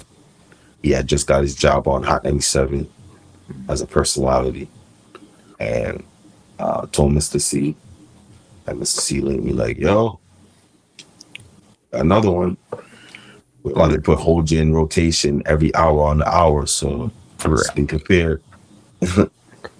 And that's how Hold You became that. And then Ebro and See them, they kind of like told Nicki about like how the record was like getting perceived, and she loved the record, and that's how she jumped on it. And yeah, the rest is history. So it was just a connect to a connect, and that's how now Nicki Minaj got involved with the project there. Yeah, with Hold You. And then, I did my song on the rhythm. I did my song because then a lot of people didn't feel like I produced Hold You again. Yeah, I went through that again. So it's like, it seems like every time you do something, it's like, okay, yeah, you're still, it almost is like you're just, oh, you're lucky. You just, okay, you got 2 now. There's no big deal. Okay, 2. All right, yeah, I see you, Ricky. All right. I'm for real. That's that was what it almost, it almost felt like that. You know, so after me, the whole J was bubbling all around the place and stuff like that, and I started to get my fight. I was like, I need to show them that like I do this. And I wanted to just do something that like wouldn't be expected of me. So what I did was I just played off of Gyptian song. Everything that he spoke about, I spoke about it in the opposite way. So he spoke about sex. I spoke about love. You know, he's saying like, "Get me one for water. My queen, she's next to me." You know what I mean? His song is a dancehall song. I changed my progression, like my chord progression, into like an R&B kind of vibe. So I changed like a R&B 80s pop vibe that I did with the chord progression and just doing that. So what it's like to me when you listen to you and I, it's like you did the same thing what Lenky did to the Diwali for Wayne Wonder, which was you had the dancehall one, but then you had the smooth out. Yes. And it's so crazy that you mentioned Lenky, because Lenky is like a big inspiration and motivation to my sound style and like just like how I perceive music. You know, Lenky is really like he's just like a goat on him, Dave, Tony, like those guys are just like, you know what I mean? They have everything to do with the sound now. You know what I mean? Dancehall from the 2000s. I mean, you had a lot of players that played an intricate role into the dancehall sound right now that like the world is still stuck on. You know what I mean? You have guys from Black Shadow, them, Triton, them, to you know, you have a ton of like amazing producers there. Lenky, Tony, Dave, Sly and Robbie, a few of these guys shape the sound of dancehall.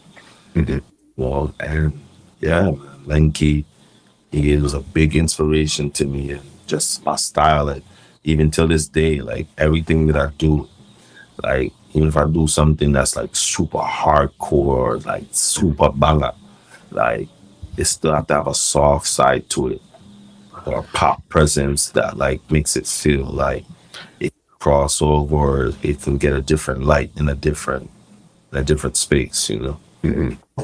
Definitely. Okay, I'm going to jump forward and then we're going to come back. Because since you're talking about that same thing, you did the same that same vibe for Explosions that came out about 4 years ago. That was like on the same Badman Forward rhythm. But again, you now sang it back like a R&B island poppy type of song that Right. time. Yeah.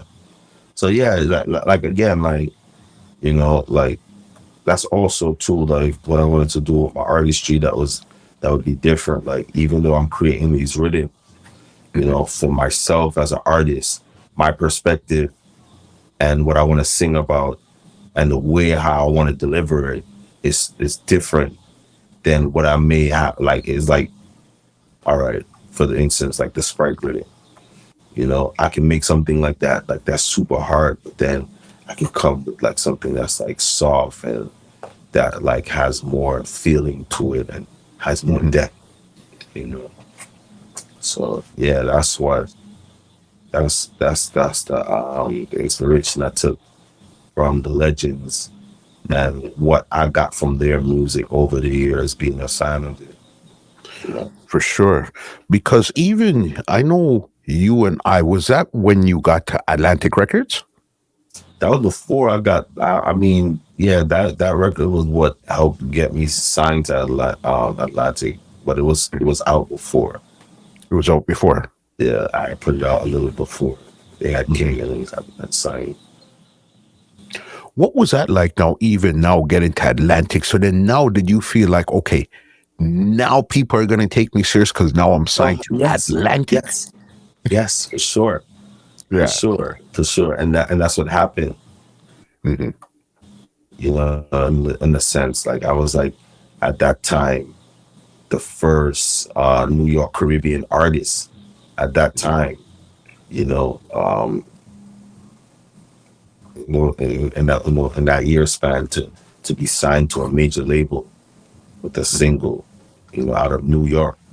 I mean, not Jamaica. You know, the record didn't break in Jamaica. The record broke in New York and elsewhere. So, you know, yeah, it was really dope. And those were the things that I wanted to show, you know, and I wanted my music to speak to me in those cases, and it did, you know, and I was really happy for that, despite all the fight and all the hiccups that I ran into, you know.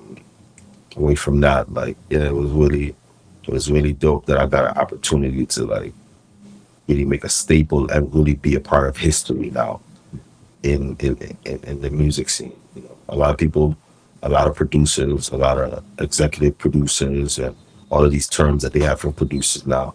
A lot of these guys, they just make good songs and they come out and they do a little thing and, you know, they keep it pushing. But, you know, to have something that like is now counted towards history and, you know, I have a record that is now down in the history with like a Weenie Wonder, No Letting Go, and those type of records, you know.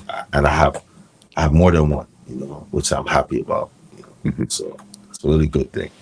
For sure. So when you got to Atlantic now, were you working with different producers, or because you were so self-contained, it gave you more power to amplify what you were doing in the first place when you got to Atlantic?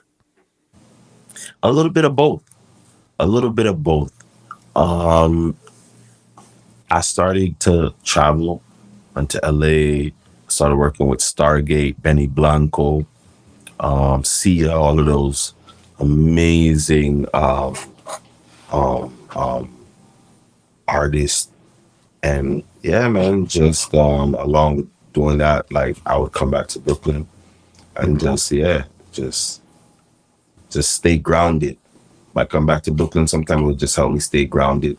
I would just come back and just create some energy that, you know, would get the masses excited again, you know, and get them wanting to work with me, or, you know. And that's what I started to do after a while. Like I started to like use my work to showcase, to get me work, you know. Mm-hmm. I would showcase my work to like get me work, you know. Put out a song, put out certain things, people hit me up like, yo, I love that song, yo, let's do something like that. Let's link up and work on a record like that for my album. And, you know what I mean, I'll get you paid. And all right, cool, yeah, let's do that. I'm down for that. that there? Because I think your first single from the album was I Feel Free. Off the project.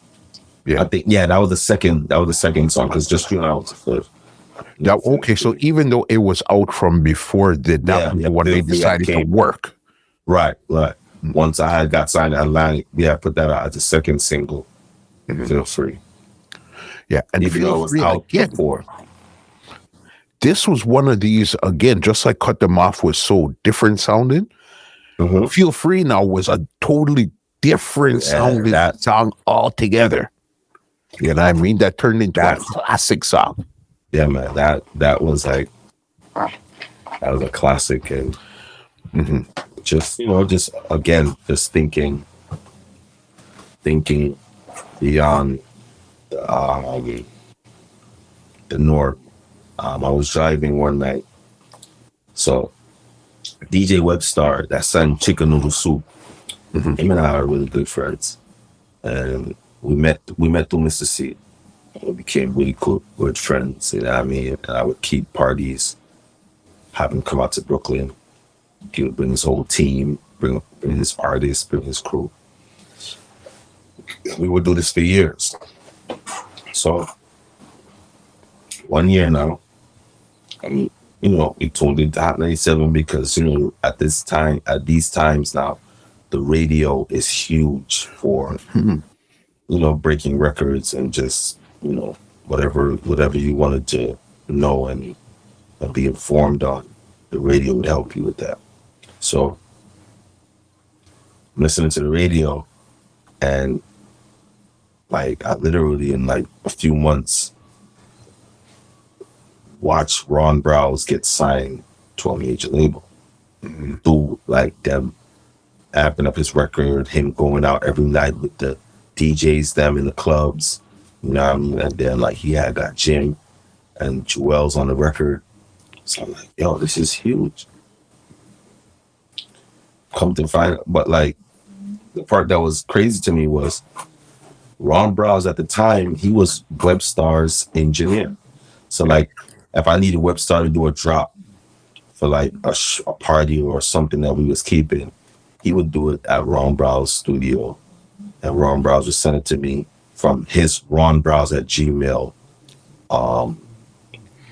thing. So I'm like, fuck, this is a family. Like this is family right here. Like, you know what I mean? He's doing big things. You know what I mean? He got a big deal with Universal Motown now, all kind of stuff like that. So one night, me and one of my dogs named Biggs, we driving. I think that night we had went to go check Shaggy in Long Island. We was driving back to Brooklyn, and Flex was on the radio dropping bombs on top of pop champagne. Whoa, we pop champagne. Whoa, we pop champagne. So I'm there listening to it, and I'm like, yo, this song is so dope. But like, we need something that people can relate to without having money in their pocket. You need something that people don't feel like they need $20 million to feel good or to celebrate. Now, I mean, you need something to just make them feel good about themselves, feel good about the people that they're around. Like that's what I was thinking about in the midst of listening to Ron Brown's song on the radio. And I'm saying to my boy Biggs, hey, like, yo, man, so yeah, man, you create something then. And I just sat there and I just listened to the radio, listened to everything.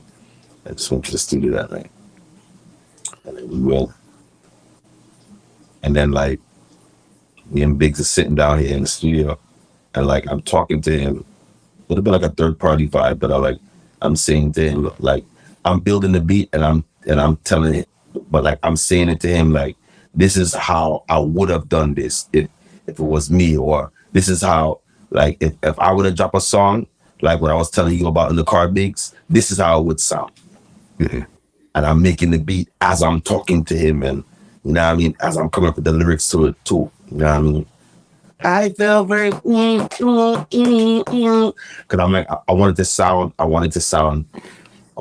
futuristic. I wanted to sound like if Daft Punk decided to do like a hip-hop record. You know what I mean? So I just was like, just brainstorming that night. Finally got the chorus down, freestyled the first verse.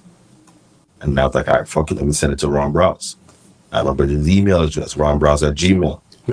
Then I sent it to him, and then like 3 hours, he sends back a verse. And that was the birth of Feel Free. So the original Feel Free, because me personally, I've seen about 3 versions of Feel Free. So there is 3 versions, but all right, so it's a version Feel Free with me featuring Ron Brownz. There's another version with me featuring Ron Brownz and Red Cafe.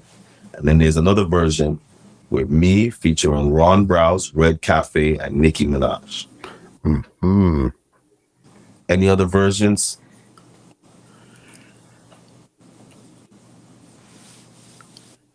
That's big there. So then how did Nicki now get involved with this record here now? With the Feel Free? Mm-hmm. So at this point, MySpace is huge. Mm-hmm. And Nicki just got signed from the Come Up DVD. I think that's the name of it. Whatever. DVD of course. Yeah, it was Come Up DVD with thing there. What, I think it was Dirty Money or something. Dirty Money, like yes, bro. Yes. Yeah, Dirty Money DVDs or something like that, right? So after that, she got signed like Lil Wayne had like with like Young Money, everything like that. So she converted her page and her MySpace page got the graphics done and everything. Yeah. So I had I have Feel Free with Ron Brownz already on it. So I'm like, yo, this would be crazy if we get like Nicki to represent for the females on it. Saying it to myself. And then just looking at how Nicki Minaj at Gmail email address. I'm like, I should just send out a record with a space in it. Mm-hmm. I was like, all right, just do it. And then I just came to the studio, made a space, and just sent it to her with the space in it. And then like 2 days later, she sent it back with a verse. And then sent it back and gave me the vocals for gave me the files for it too. Mm-hmm. So, she's like, yo, I love the record. The record is so dope. Like, you know? So I basically, everybody that I got, I knew Red Cafe because he was trying to get me signed to Akon.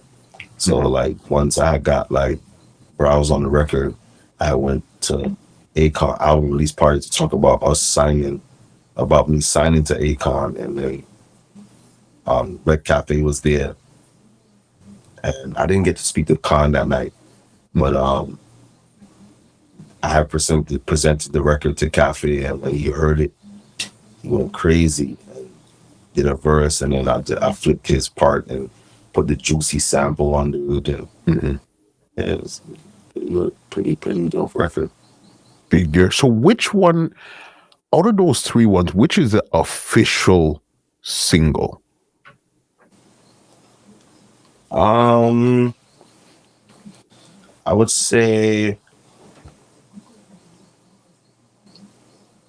probably the version with me, Red Cafe, and Ron Brownz. And the reason why is because the clearance part with Universal Music, with Nicki's verse. So Nicki's verse would be like an unofficial version of Feel Free. I would say. Definitely. And remember, you're signed to Atlantic, she's Universal, so then a lot of times it's hard to get to both labels to come to the table and do what you need to do, especially if you don't have that power yet as an artist. Very true. Very true. Very true. Yeah, you're doing it big, and that's another classic. Listen, when you go to a dance, there's certain songs that you hear. You see, when you hear "I'm Free," that's when the dancing segment starts in a dance. Yeah, you understand? Yeah, very true. Definitely. Oh, yeah. Wow. They're doing your stuff now. You're signed to Atlantic. You're doing your stuff. So then, as you're signed, are you still producing for other artists while you're signed too? Yes, for sure. At this point, I'm working with um a few artists. I'm working with Flow Rider. At this point, I'm working with Rock City. Mhm. At this point, when I'm getting what we call it there. Yeah, when I was signed to Atlantic, Mhm. they had me out in LA. Mr. Morgan, Mike Karen, Craig Coleman, like they all had me out there, like, like working with the other counterparts and producers and songwriters and just getting in. So yeah, I was doing that. I was working with other people. Good vibe, good great energy. Got to travel and just I got to get a glimpse of other producers' perspectives and you know I this hindsight of like how they saw music. Really dope. Really dope. And at that time, was this around the same time when you connected with Major Lazer? Um, yeah, because me and Diplo we connected in like 2008. If I'm not mistaken. I think like around 2008 or nine. No, eight. And how did that happen there? Because I know you did a song with Brick and Lace off of their album there. No, Nina Sky. Nina Keep it Sky. going louder. Yeah, Yes. I did a song with Nina Sky. Keep it going louder on the first Major Lazer album. I produced and wrote that song. But they only gave me credit as a writer. But yeah, that song was like inspired off the whole cut them off kind of energy. If you listen to it, it has that kind of like feel like the cut them off. Mm-hmm. Um, and yeah, like we we we we got connected through good friend of mine from Brooklyn here, Max Glazer, Federation Sound. Yeah, live one night and was like, yo, Ricky, I mean, you got this dope DJ producer from Philadelphia. His name was Diplo. Now, I mean, he may not have a name huge right now, but like, I guarantee you, if you collaborate with him, you do something that'll pay off in the long run and it'll make sense to collaborate again. All right, cool, let's go. And we drove to the city, to downtown music, because he was he had a distribution deal with them at the time. Diplo. And yeah, that's what we met. And yeah, the rest is history. Diplo was the one that connected. I remember, and now we did a show, Terminal 5 in the city. Mm-hmm. And that was the night he introduced me to Santigold and MIA. Yes. Me and Santi became, like virgins from there. Mm-hmm. That's how I became an intricate producer in like a lot of Santigold's records. It became Diplo made that connection. Okay, so Max introduced you to Diplo, and then Diplo turned around and introduced you to Santigold. Yeah. Introduced me to my A, introduced me to the Beastie Boys, he introduced me to a lot of people. Crazy, because with Santi, that's when you produce the monster song, freaking Desperate Youths. Yeah, man. All right. Now, this is, again, another level in your career. Tell me how you came up with this one here now. Just like, I'm a big one drop dub, drum and bass kind of you. But like, I love all kind of genres of music. I love the UK grime. I love all kind of different sounds and stuff. I listened to, like, even when I was growing up, it wasn't just like dancehall, reggae, and them type of things. I was listening to Creed and Blink 182 and we'll call it that, man. What's the name? It's, like it was just it's a wide range of different type of music, So when it came around to Desperate Youths, I wanted to just create like some productions that like felt like drum and bass, felt dubby, but also had like you could tell that they had different perspectives based on the instruments. So it would be played in drum and bass or dub style, but I would probably use live rock and roll instruments. So that's what I did with Desperate Youths. It's just like give it like a rock and roll feeling to it, but it was more of like a drum and bass dub type of record, you know. So like when I gave it to Santi, it was a ready as is, as how you sound, as how you guys hear it now. Well, it was already as is, all those sounds and everything was already there. The only thing that we added was the ding ding ding ding ding ding ding ding. Another roadblock in our way, ding ding ding. And that was from Nick from the Ting Ting Tings. He played that, but the rest of it was all production from me in the in Fruity Loops. Fruity Loops seem to have been very good to you. That's where you got some of your monsters out of Fruity Loops, bro. Yeah, man. Fruity Loops allowed, like, what I loved about Fruity Loops was, and what I still love about Fruity Loops is like, it just made me utilize it the way I want to. And it doesn't give me any limits. Well, I mean, anything that my mind think, I could do it through Fruity Loops. Yeah. All of my production, people always ask me, like, yo, all your stuff comes through, but all of my stuff comes through Fruity Loops. So, you know. One of those things there, because even with Santi too, another song that you did that came in a movie was Run the Road. Yeah, Run the Road. What else I did for Santi? I did Run the Road. We have another record. I did majority of a lot of records for Santi. Yeah, because that's how I am. Like through COVID, that's how we get. Even her new record, like her latest single that she came out with for her last album, I produced that too. Ushers of the World is the name of the record. But like, you know, like I'm the type of, like, me and Santi, we live like, I'll just send her ideas. I could want to split and just create something from scratch, like a drum and bass type of vibe, and just send it to her. And Santi be like, oh my God, I love this, Ricky. Send me the files. And I'll send her the files. And then she'll just like, you know, load them up in her Logic and do her vocals and, you know what I mean, make the record. And then get all the other musicians and anybody else that she want to add things. She want a choir. She want a orchestra, whatever she wants. Like, and then she and I will just discuss it. I remember one day being in the studio with her. And we just sitting there when we was creating Desperate Youth. And like she was just going through a little headache because like the label was just stressing her out.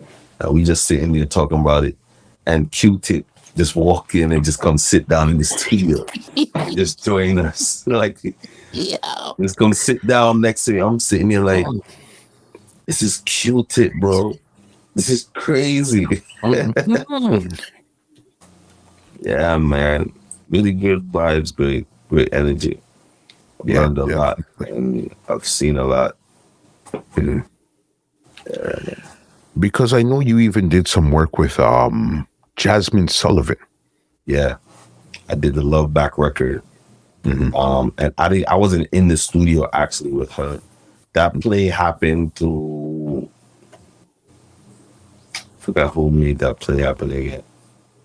But yeah, I wasn't in the studio for that one actually.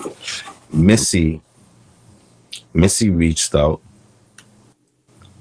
to my manager, and they were saying that they had like the whole record, and they wanted to do something like that on Jasmine's album. They would like me to be involved and stuff like that. And yeah, I gave some production. And yeah, got the record done. Yeah. Up on the album. It's crazy, guy. I remember this is the little man that was just running around Brooklyn, looked through a window, seeing a song playing, learned from there. His uncle made some flyers at a flyer shop, linked with Ding, till this guy's dealing with Jasmine Sullivan, Major Lazer, all these amazing heights just from Keep Going, Curiosity. Yeah, very true. Curiosity it is. Yeah. Another person that you did a lot of work with, I'm not even sure a lot of people even know this, was with Cranium. Yeah. Cranium. Shout out to Pee-wee. Really out there. Yeah, shout out to the team. Yeah. I did a lot of work with Cranium in the beginning. It's so crazy the way how this thing, I was at a party one night in Queens, and I forgot which song was playing and stuff like that. And when I said, brand new song from Cranium for the Canada Red. They dubbed it, nobody now can know what I mean. And then the people that was going crazy, I was like, yo, this kid is dope. But like, when I always would perform in like Amazora and the clubs in New York, Cranium would be there behind stage. You know, and we always would talk. This security dude named Tyson that used to secure Movado them when they in New York and stuff like that. So Cranium was like under his wing. So he would always ask me like, yo, Ricky, he my record deal, you know, I met some mom to the man. You know, so finally when the song started taking off, I'm like, all right, cool, you know what? Let me see if I could like put some plays together and help out the situation. So I linked Tyson and I'm like, yo, Ty, what's up, bro? What's going down? I see an artist, he's moving around, he's doing things I wanna. He's like, yo, you know what's up? PB and Pierre them, I deal with them Caribbean or whatever. I was like, all right, then, cool. And then at first I was like, you know what, let me just back off and lead them to control their business the way they want to do. I don't want to sabotage. And then I was just like, yo, you know what, let me congratulate them because Cranium is a good artist. And then I think P was like, nah, we could do this together. We can move as a family. Like, you know what I mean? We'll bring him by you, and you know what I mean, let's start figuring out records and all those type of stuff like that. And we started putting together records, and then started building, just building records. And then that time to when he was supposed to get signed. It was time. We all went to Craig Coleman's house. Big Boss Lady, Jude Stugal, Pee Wee, and Swad, and they locked in the deal officially with Cranium. And we did the album after that, the Rumors album. It was executive produced by myself and LMR is an amazing producer from Queens that produced it. Everybody asked him. He produced Lifestyle. Bye. Yeah. So he got a whole bunch of records. Like amazing. Crazy stuff you're doing. Even two artists that you linked with in the beginning, that I'm gonna bring back up now that you linked back with later, was Ding Dong for Siva and Vybz Kartel for Touch a Button. Tell me how those two came up now. Touch a Button happened to TJ Records. He came to New York one year and we asked him to produce some beats for some stuff that he wanted to release. And if I had something that I would want to give Kartel, I should submit it. Okay, cool. So I just went through the archive. The Sprite rhythm I had made for Beenie Man. One day, Johnny wanted to call me. I was like, Dad, would you have a Queens with Beenie Man, Dad? If you have nothing, send it now. So I was like, Jono. So I'm there, I'm drinking a Sprite. I'm like, you know what, let me just create something for Beenie Man right now. And I created the Sprite rhythm right there and just named the Sprite and sent it. But he didn't record on it. But I was like, yo, I like the kick in it. The way how the rhythm just thump, bum, bum, bum, bum, bum, bum. So I was like, you know what? Let me try this for Kartel. I was gonna send it for teacher voice and put up the song. Like in a week. He put out the song so fast, they didn't even tell me. Yeah. So, yeah, man. Shout out Teacher, shout out TJ Records. Big tune to this day. Touch a button. 100%. Yeah. And even Siva with Ding, how did you guys connect back to now put out Siva? So, all right, at this point now, like, you know, I'm kind of like, I'm not on the dancing wave anymore. I have my record label. I have various artists. I have different content I'm putting out. Plus, you know, different things is going on. I'm working with record labels. I'm making different moves. So one day I get a call from Ding Dong. He's saying like, you know, it's been a long time since him and I worked. That it's not much producer that we know what to do and how to bring back the sound and all of that. I didn't want to get in with me and see what we could create and come up with. So at first I was like a little hesitant about it.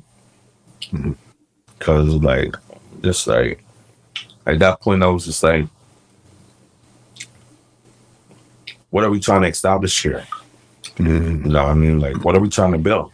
And is there consistency?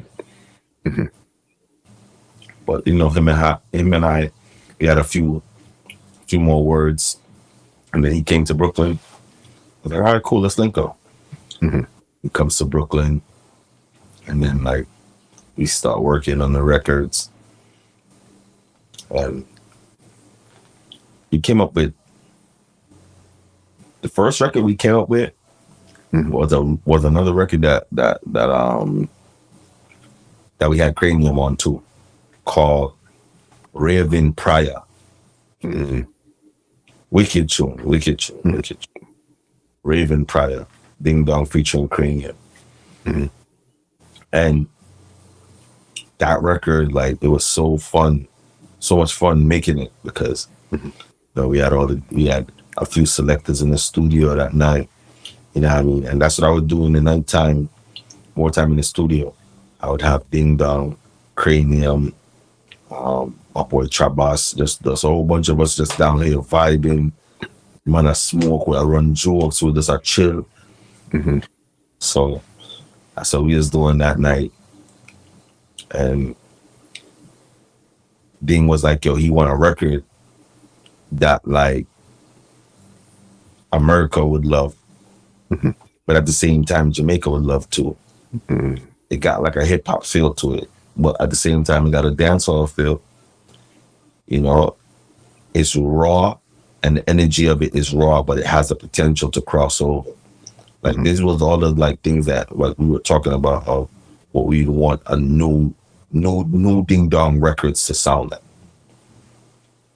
So you know, that's how we started coming up with Silver and just shaping it, you know, and you know, giving people the reminiscent of Badman Forward with the pull up, and the Silver, and just you know, just doing certain things to like you know, remind his hardcore rooted fans who Ding Dong is to them, you know. And yeah, that's what we did with that record. We worked, because after producing it, recording it, mixing it, and then paying to get it mixed, sitting down to get it mastered, working on the artwork, working on the video, going to street parties, doing promotion, shivering down the friggin' streets of New York. But it was all in good. It was all in good, like, good graces, because the record ended up bringing him back to the forefront, you know, which is what we wanted, you know. It's what we wanted. We wanted that. What are we doing music for if we're not doing it to like reach the masses and have an impact on them? You know, what are we doing it for them? You know, for neighborhood likes or for clout, or to, you know, like I'm doing this thing because I want to inspire and motivate like how others has inspired and motivated me. The Dr. Dre's, the Pharrells. Pharrell like Pharrell is like one of the dopest producers to me ever because like Pharrell like almost had like three different careers. Mm-hmm. Artist wise, business wise, because he was an artist, producer, songwriter, engineer. You know what I mean? He played instruments, and then he was Pharrell, the R&B singer on like Jay-Z and those type of man level. And then he was Pharrell, the solo artist doing songs like fronting and those things. And then he was Pharrell in NERD, which was like a rock and roll kind of rock band that him and Chad Hugo, Chad, yes. Shay had. You know what I mean? And it was all successful. Hmm. You know what I mean? So I looked at stuff like that.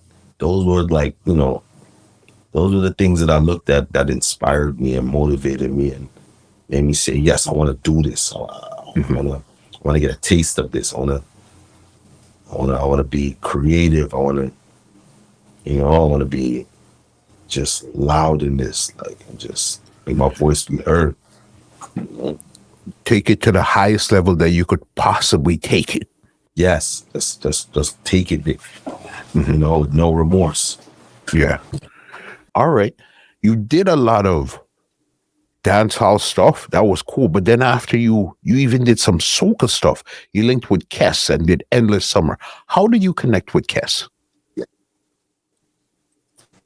So that happened from a really good friend of mine, Jason.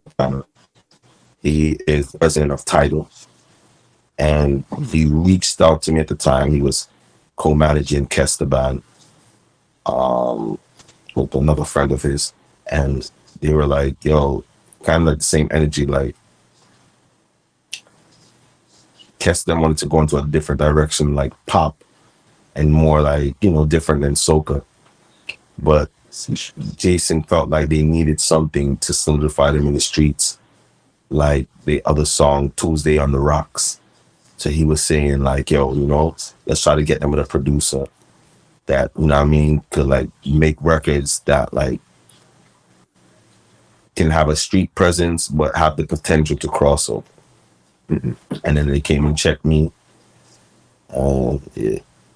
At that time, I just was finishing the rhythm. As they was linking me.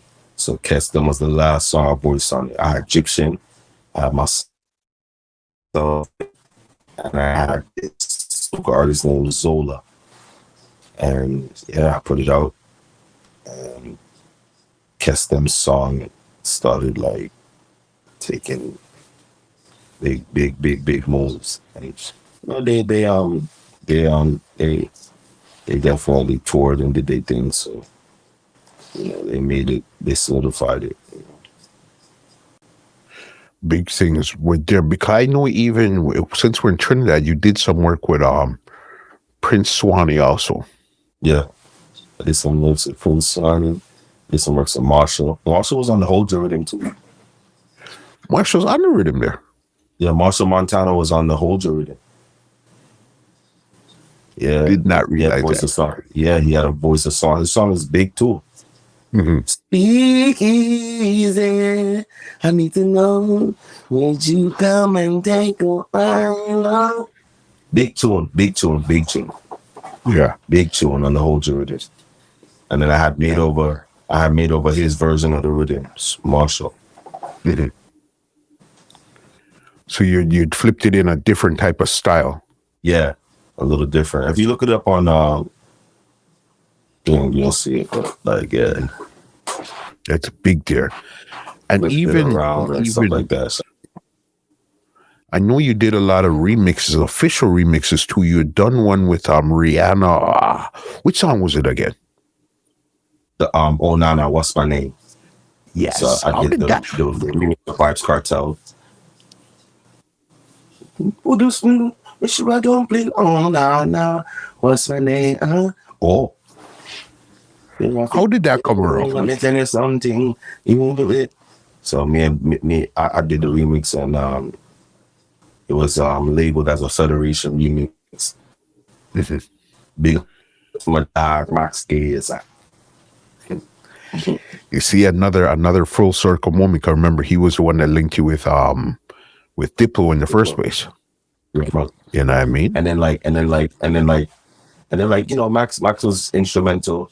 Like was when I wanted to when I released the Shelly after the night when I released that record, that was like a independent thing. So I wasn't really looking for a record label to come find us to sign her. Well, I wasn't thinking like that.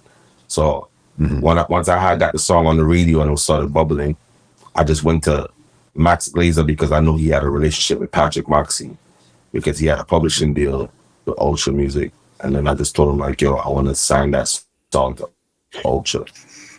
And he made the connection, and I went up there, and then and then I ended up signing Shuddy through Ultra. That's where you got it from here, because I know even your label FME, you guys had put out a project in 2016 called Conquer the Movement, but it had one song in particular with you, Beenie Man, and Alexis Rose called Apart. Yeah, man. That was a big tune. Alexis Rose is another artist that signed to my record label that, like, you know, when I'm doing music, like styles and just stuff outside of like dancehall and reggae, like, you know, these are the artists that like I work with and stuff like that. We do R&B, you know, we do different genres of music. Shelly does the house music stuff, house pop stuff. And then like so I keep it, but like, yeah, the Apart record, like, you know, I just wanted to give them something that felt just fresh, you know. And with the Apart record, you know, I was a big fan of Get Me Bodied by Beyonce and how they built up the vocals and how she made the song just from Swiss Beats drums, and the rest of it was just all the music that you hear is her vocals. That was an inspirational record to me, and I took that same blueprint and created a part just like that. So if you just that part is, and it's the vocal stackings and melodies and everything in a part that makes the record what it is. And then I wrote the full record too. And then if you look, that as a single has like 11 million views on YouTube. Crazy numbers. And that, like, you know, I'm so blessed, and I'm just so grateful when I hear stuff like that, because, like, you know, that was just an idea that, like, I just felt in my gut feeling like, yo, the world needs something like this. Come for me, come for me, come for me, come for me. And then I just told her, like, sing it in a falsetto. Just sing it exactly like, you know, let's give it like an African feel. Come for me, come for me, come for me, say, you don't let me down. And then we're gonna make the verses sound like an R&B song. Cause maybe like just with those eyes, you know. So them type of vibes. Yeah, no, big there. Even with somebody I seen you did an interview with this was, I think, probably last year before. You and Chronixx, I think, were over at Fader doing an interview. Yeah, man. How did you link with somebody like Chronixx now? So, like, the amazing team over at Out Them Music. Shout out to Pierre, the whole squad. Pierre is amazing, man. Like, Pierre, like, you know, has a lot to do with, he was very instrumental in Coffee's career. So he was instrumental in breaking the Toast record. He was instrumental in breaking a few Steelie Bashment records. You know what I mean? Cranium is signed to him. At the time, he was managing and dealing with Chronixx business along with Dottie Barnes. and the squad. So, you know what I mean? It was just waiting for it to happen, you know what I mean? The vibe. And Pierre's just, anytime I send Pierre things, because like that's how I am. I'll get up and just send a ton of things, beats, songs that I did, ideas, just whatever, and just send them to people that I feel need to have it. So like, he have all of these amazing artists. Anytime I send him content that he feels like applies to any one of them, from Coffee to Skilly, you know what I mean, whoever, like, you know what I mean, even to this day, like, it's the same thing. Like, I'll send him stuff and he'll be like, yo, I feel like Skilly would kill this, I'm gonna send it to him, and stuff like that. And so we would do that sometimes in Chronixx, and Chronixx just like, yo, I like Wicked Energy, like the way I'm think as a producer, and more collaborate. So we did like 3 to 4 records together. And yeah, man, we got a record with Chronixx and Joey Badass and Rex 32 from England. We got a Chronixx by himself. We got a few records, a few things. Yeah, we say you got some stuff. I seen when you could see in the interview when you guys are sitting down, you could see that it's a natural vibe that you guys just have together. Yeah, I mean, you understand his vibe, he understands yours, and it just seems to work. Yeah, man. Yeah, Chronixx is a great individual. I mean, he's super dope. I mean, his perspective on life, music, and just perspective. Period. It's just different. It's dope. Right across the board. Because I know one of your last songs you had put out. This came out in 2020. As a matter of fact, this is where you went back to your cut them off days, but it was still a new modern style. Was with Swerve. Yeah, like because it's like the hip hoppy EDM kind of vibe, but you're still giving them a dancehall on top of it. Right, you know what I mean? Right. Yeah. Right. Very true. And yeah, that's like my thing. Like, like for me as a producer and a creator to stay in the same sound consistently, sometimes it doesn't. I can't do that as a creator. Like you see, like how Mustard gave you that whole summer of just those beats that sounded similar to each other. Like people expected me to do that with Vol'jin, Badman Forward, and my hit stems, make continuous beats that sound exactly like them to give to different artists. And I refused to do that in those stages. I didn't think that would have been something legendary. I didn't think so. It would have just been able to put money in my pocket, and it would have just kept me relevant through the whole summer. But like, how many of those records played today? How many of those Mustard records that all sound like that? How many of them play today? So it's just like, I just don't say it because like I totally like respect, love Mustard's production and skills and stuff like that. And sometimes you gotta check the business. You know what I mean? As producers, as musicians, sometimes you gotta make it look like we're not as dope as we really are, to like kind of like make the masses feel like we're learning the business right before their eyes. So I know that like that was probably something intentional. But like for me as a creator, there's so much music, there's so much style, there's so much to offer that like I wouldn't want to limit myself and limit my fan base to just a certain type of sound for myself. I want to keep them astounded and keep them wow. Like, wow, Ricky did this. The same you that made Badman Forward made this.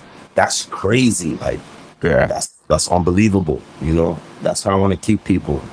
I don't ever want people feeling like Yeah, I know.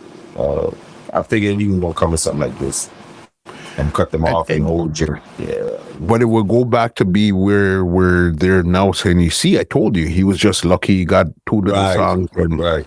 He did, so it was just luck. Don't even worry about him there. But He was just lucky there. You've done a lot of amazing stuff, from major label deals to dance hall to being in the soca world and the EDM world, and all these worlds are so vastly different. When was it that you think you actually learned the business of the business?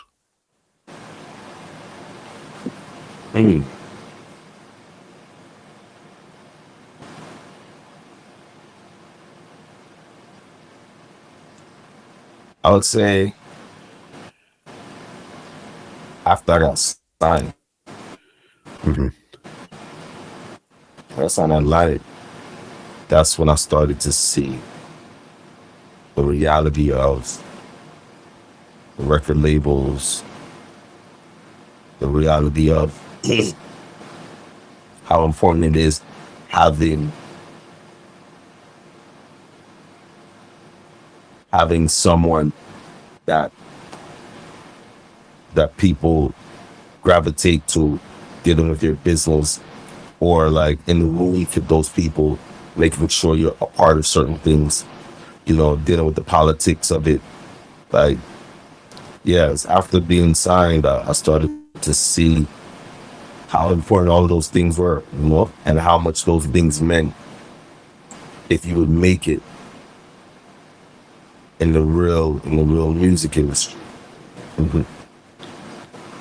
You gotta have a little bit of everything. Like, as you can see, talent don't run the business. So doesn't matter how much talent you have or what you can do. I mean, so right now we're in a space where, like, it's about numbers. Mm-hmm. I mean, if your record is shit, if you have 20 million streams on it, you're talking. We're in business. Let's go. Let's do this. Because everybody sees numbers.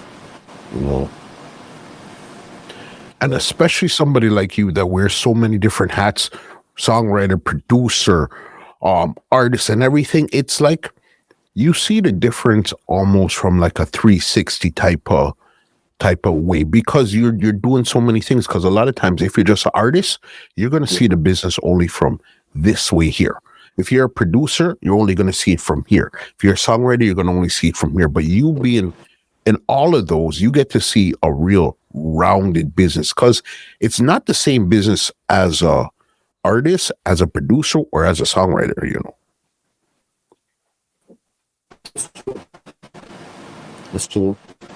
And I mean, I'm like, it's great that you said that, because I never really looked at it like that. It's like just my overall brand, and that's how I always looked at it. Like, oh, cool, I'm just a brand.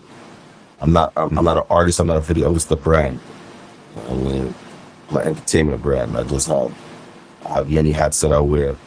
I mean, I could be an A&R today, and then tomorrow I could be an artist. Like, so.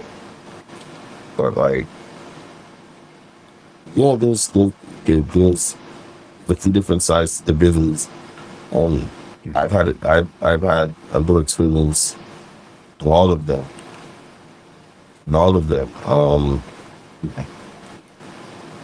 Which one would I say though? Like, I don't know. I think the one that I like the most is the producing part. How come the producing part? The producing business, because the only part that you really have to put work in is just solidifying to make sure that the artist takes it for your project. But once they take it, good. Yeah. The money's gonna get dealt with. No ifs, ands, or buts. There's other opportunities that can come from that. Like, So the producer part of the business. Being a producer. What's left for you? What's left for? I consider you like a young veteran. Like you've been in this game, but you're still relatively I don't young. feel like that. I don't feel like I did anything wrong. Say that again? Like honestly, I don't feel like I did much. I don't feel like I did anything like that. I feel like But I I still think have. I don't know if it's because I have a whole bunch of music, but like, or like I just created so at ease for myself that like I was doing. But like, yeah, I don't feel like I did enough. So I'm gonna be like, nah, you gotta do more, man. Let's get some but more. that's what's good. That's what keeps I think that's what keeps you hungry. That's what keeps you creative. That's what keeps you going. That doesn't You're not getting high off of stuff that regardless if you never put out another record, you never produce anything, you have music that will be playing for the next, as long as clubs are wrong and they're playing music, Yeah, man. one of those three songs, the whole deal, the I Feel Free or You and I, those something like that is gonna Badman Forward, Badman Pull come Up. on, boss. Come on. It's going to play regardless of if you don't produce one more song. And a lot of people get high on that and then they fall off because they know that they have these things. They'll play it forever. But the way how it seems like you see things, you feel like, oh, I still haven't done enough. So you're going to stay hungry, still trying to do more.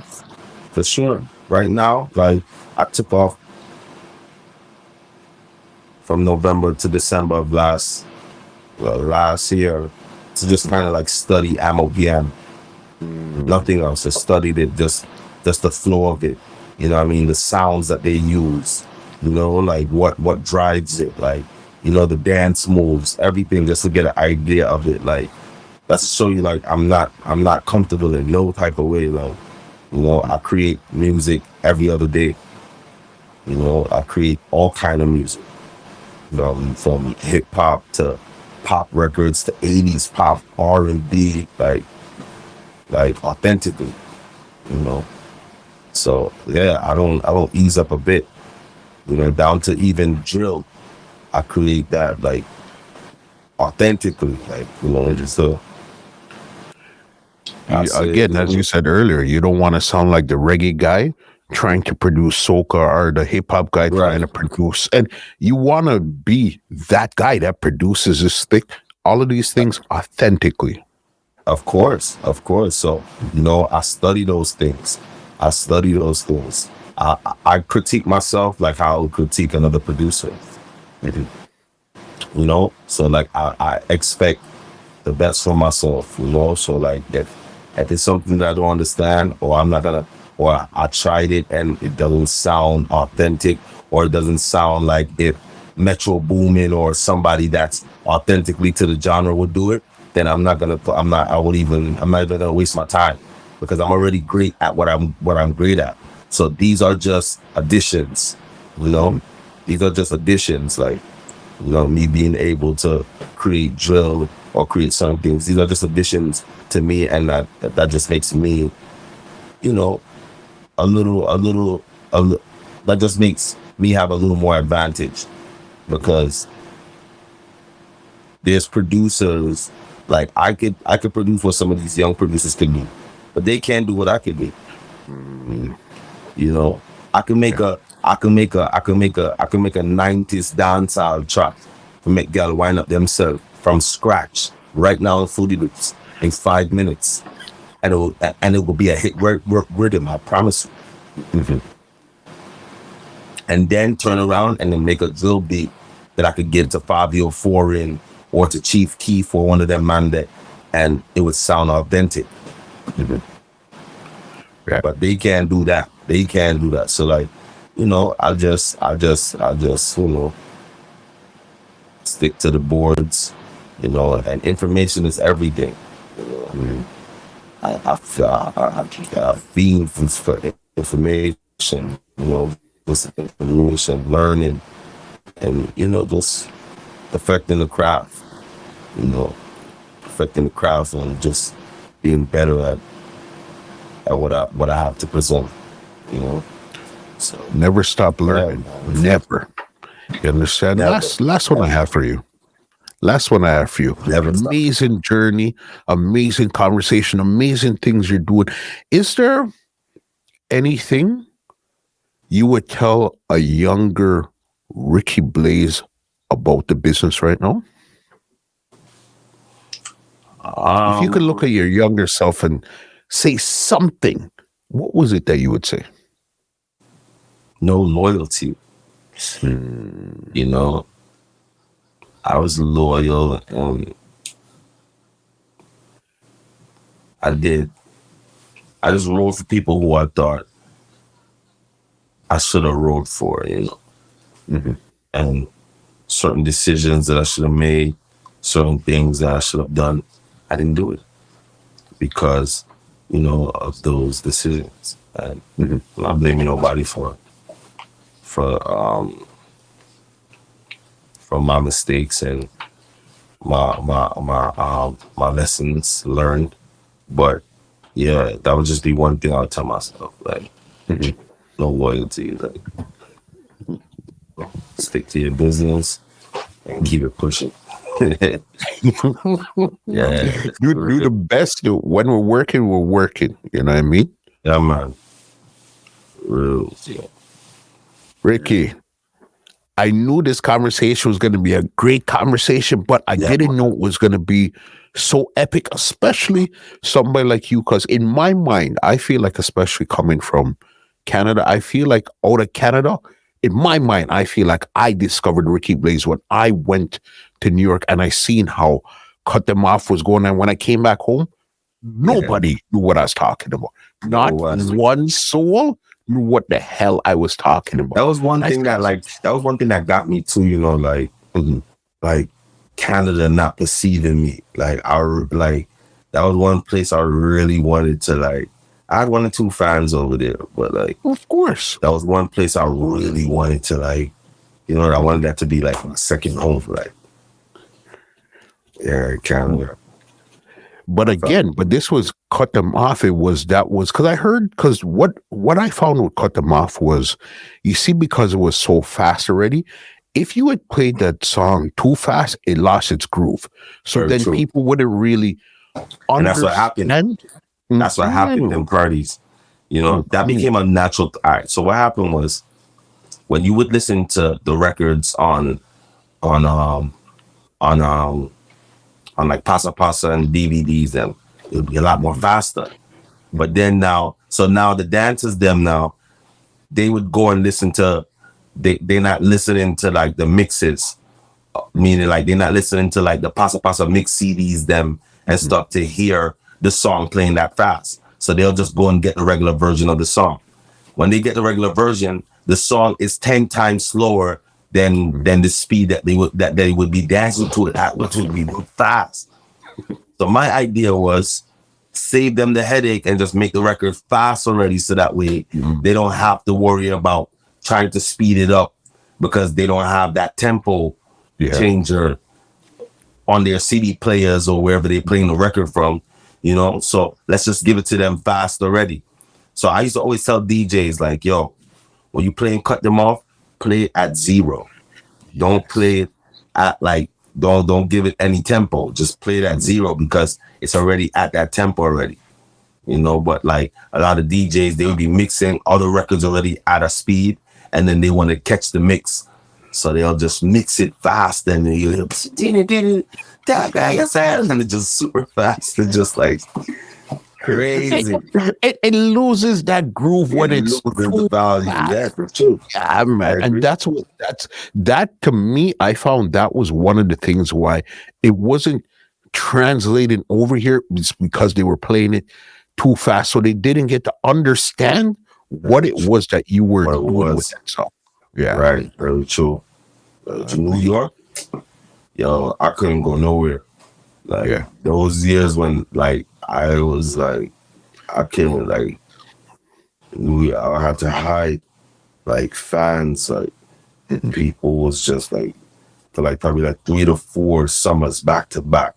I had them on looking like I control New York.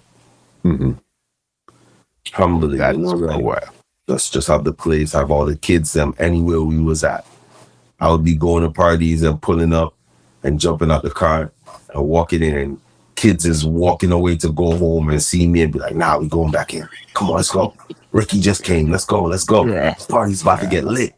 Yeah. You know?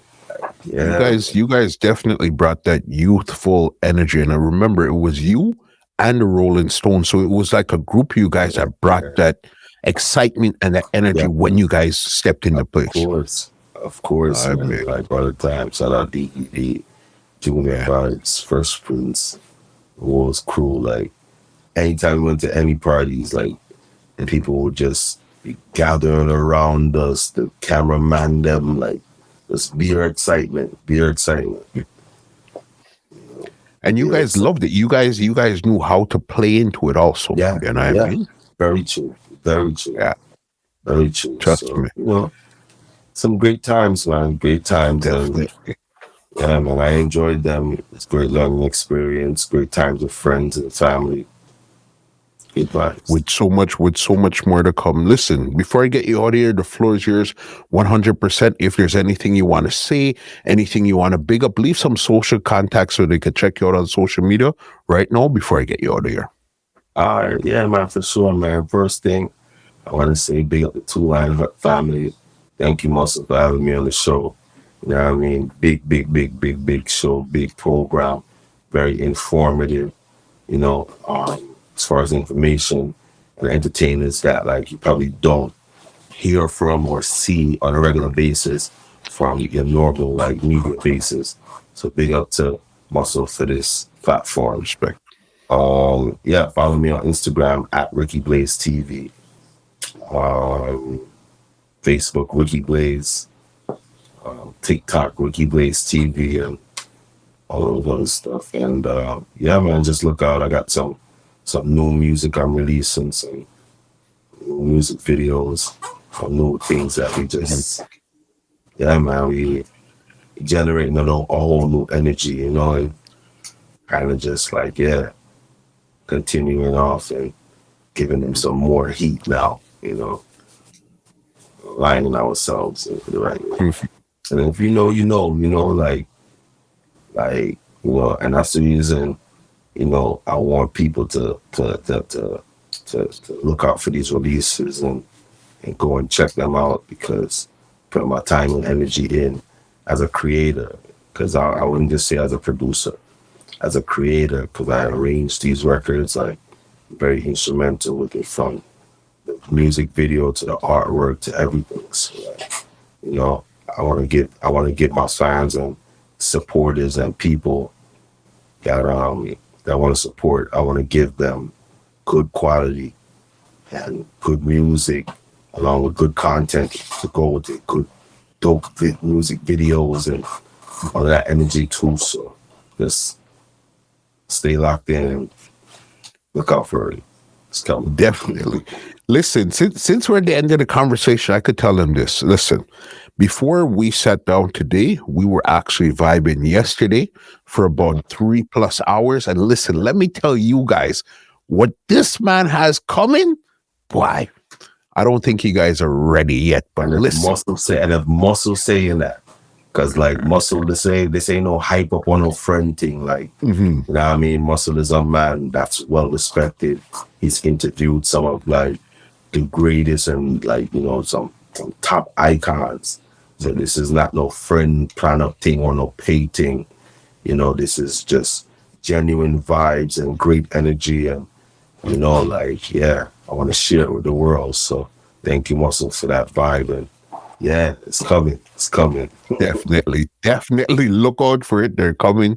But Ricky Blaze, thank you so much for this conversation. Let me give you an outro and get you out of your ear, boss. Yes, my brother.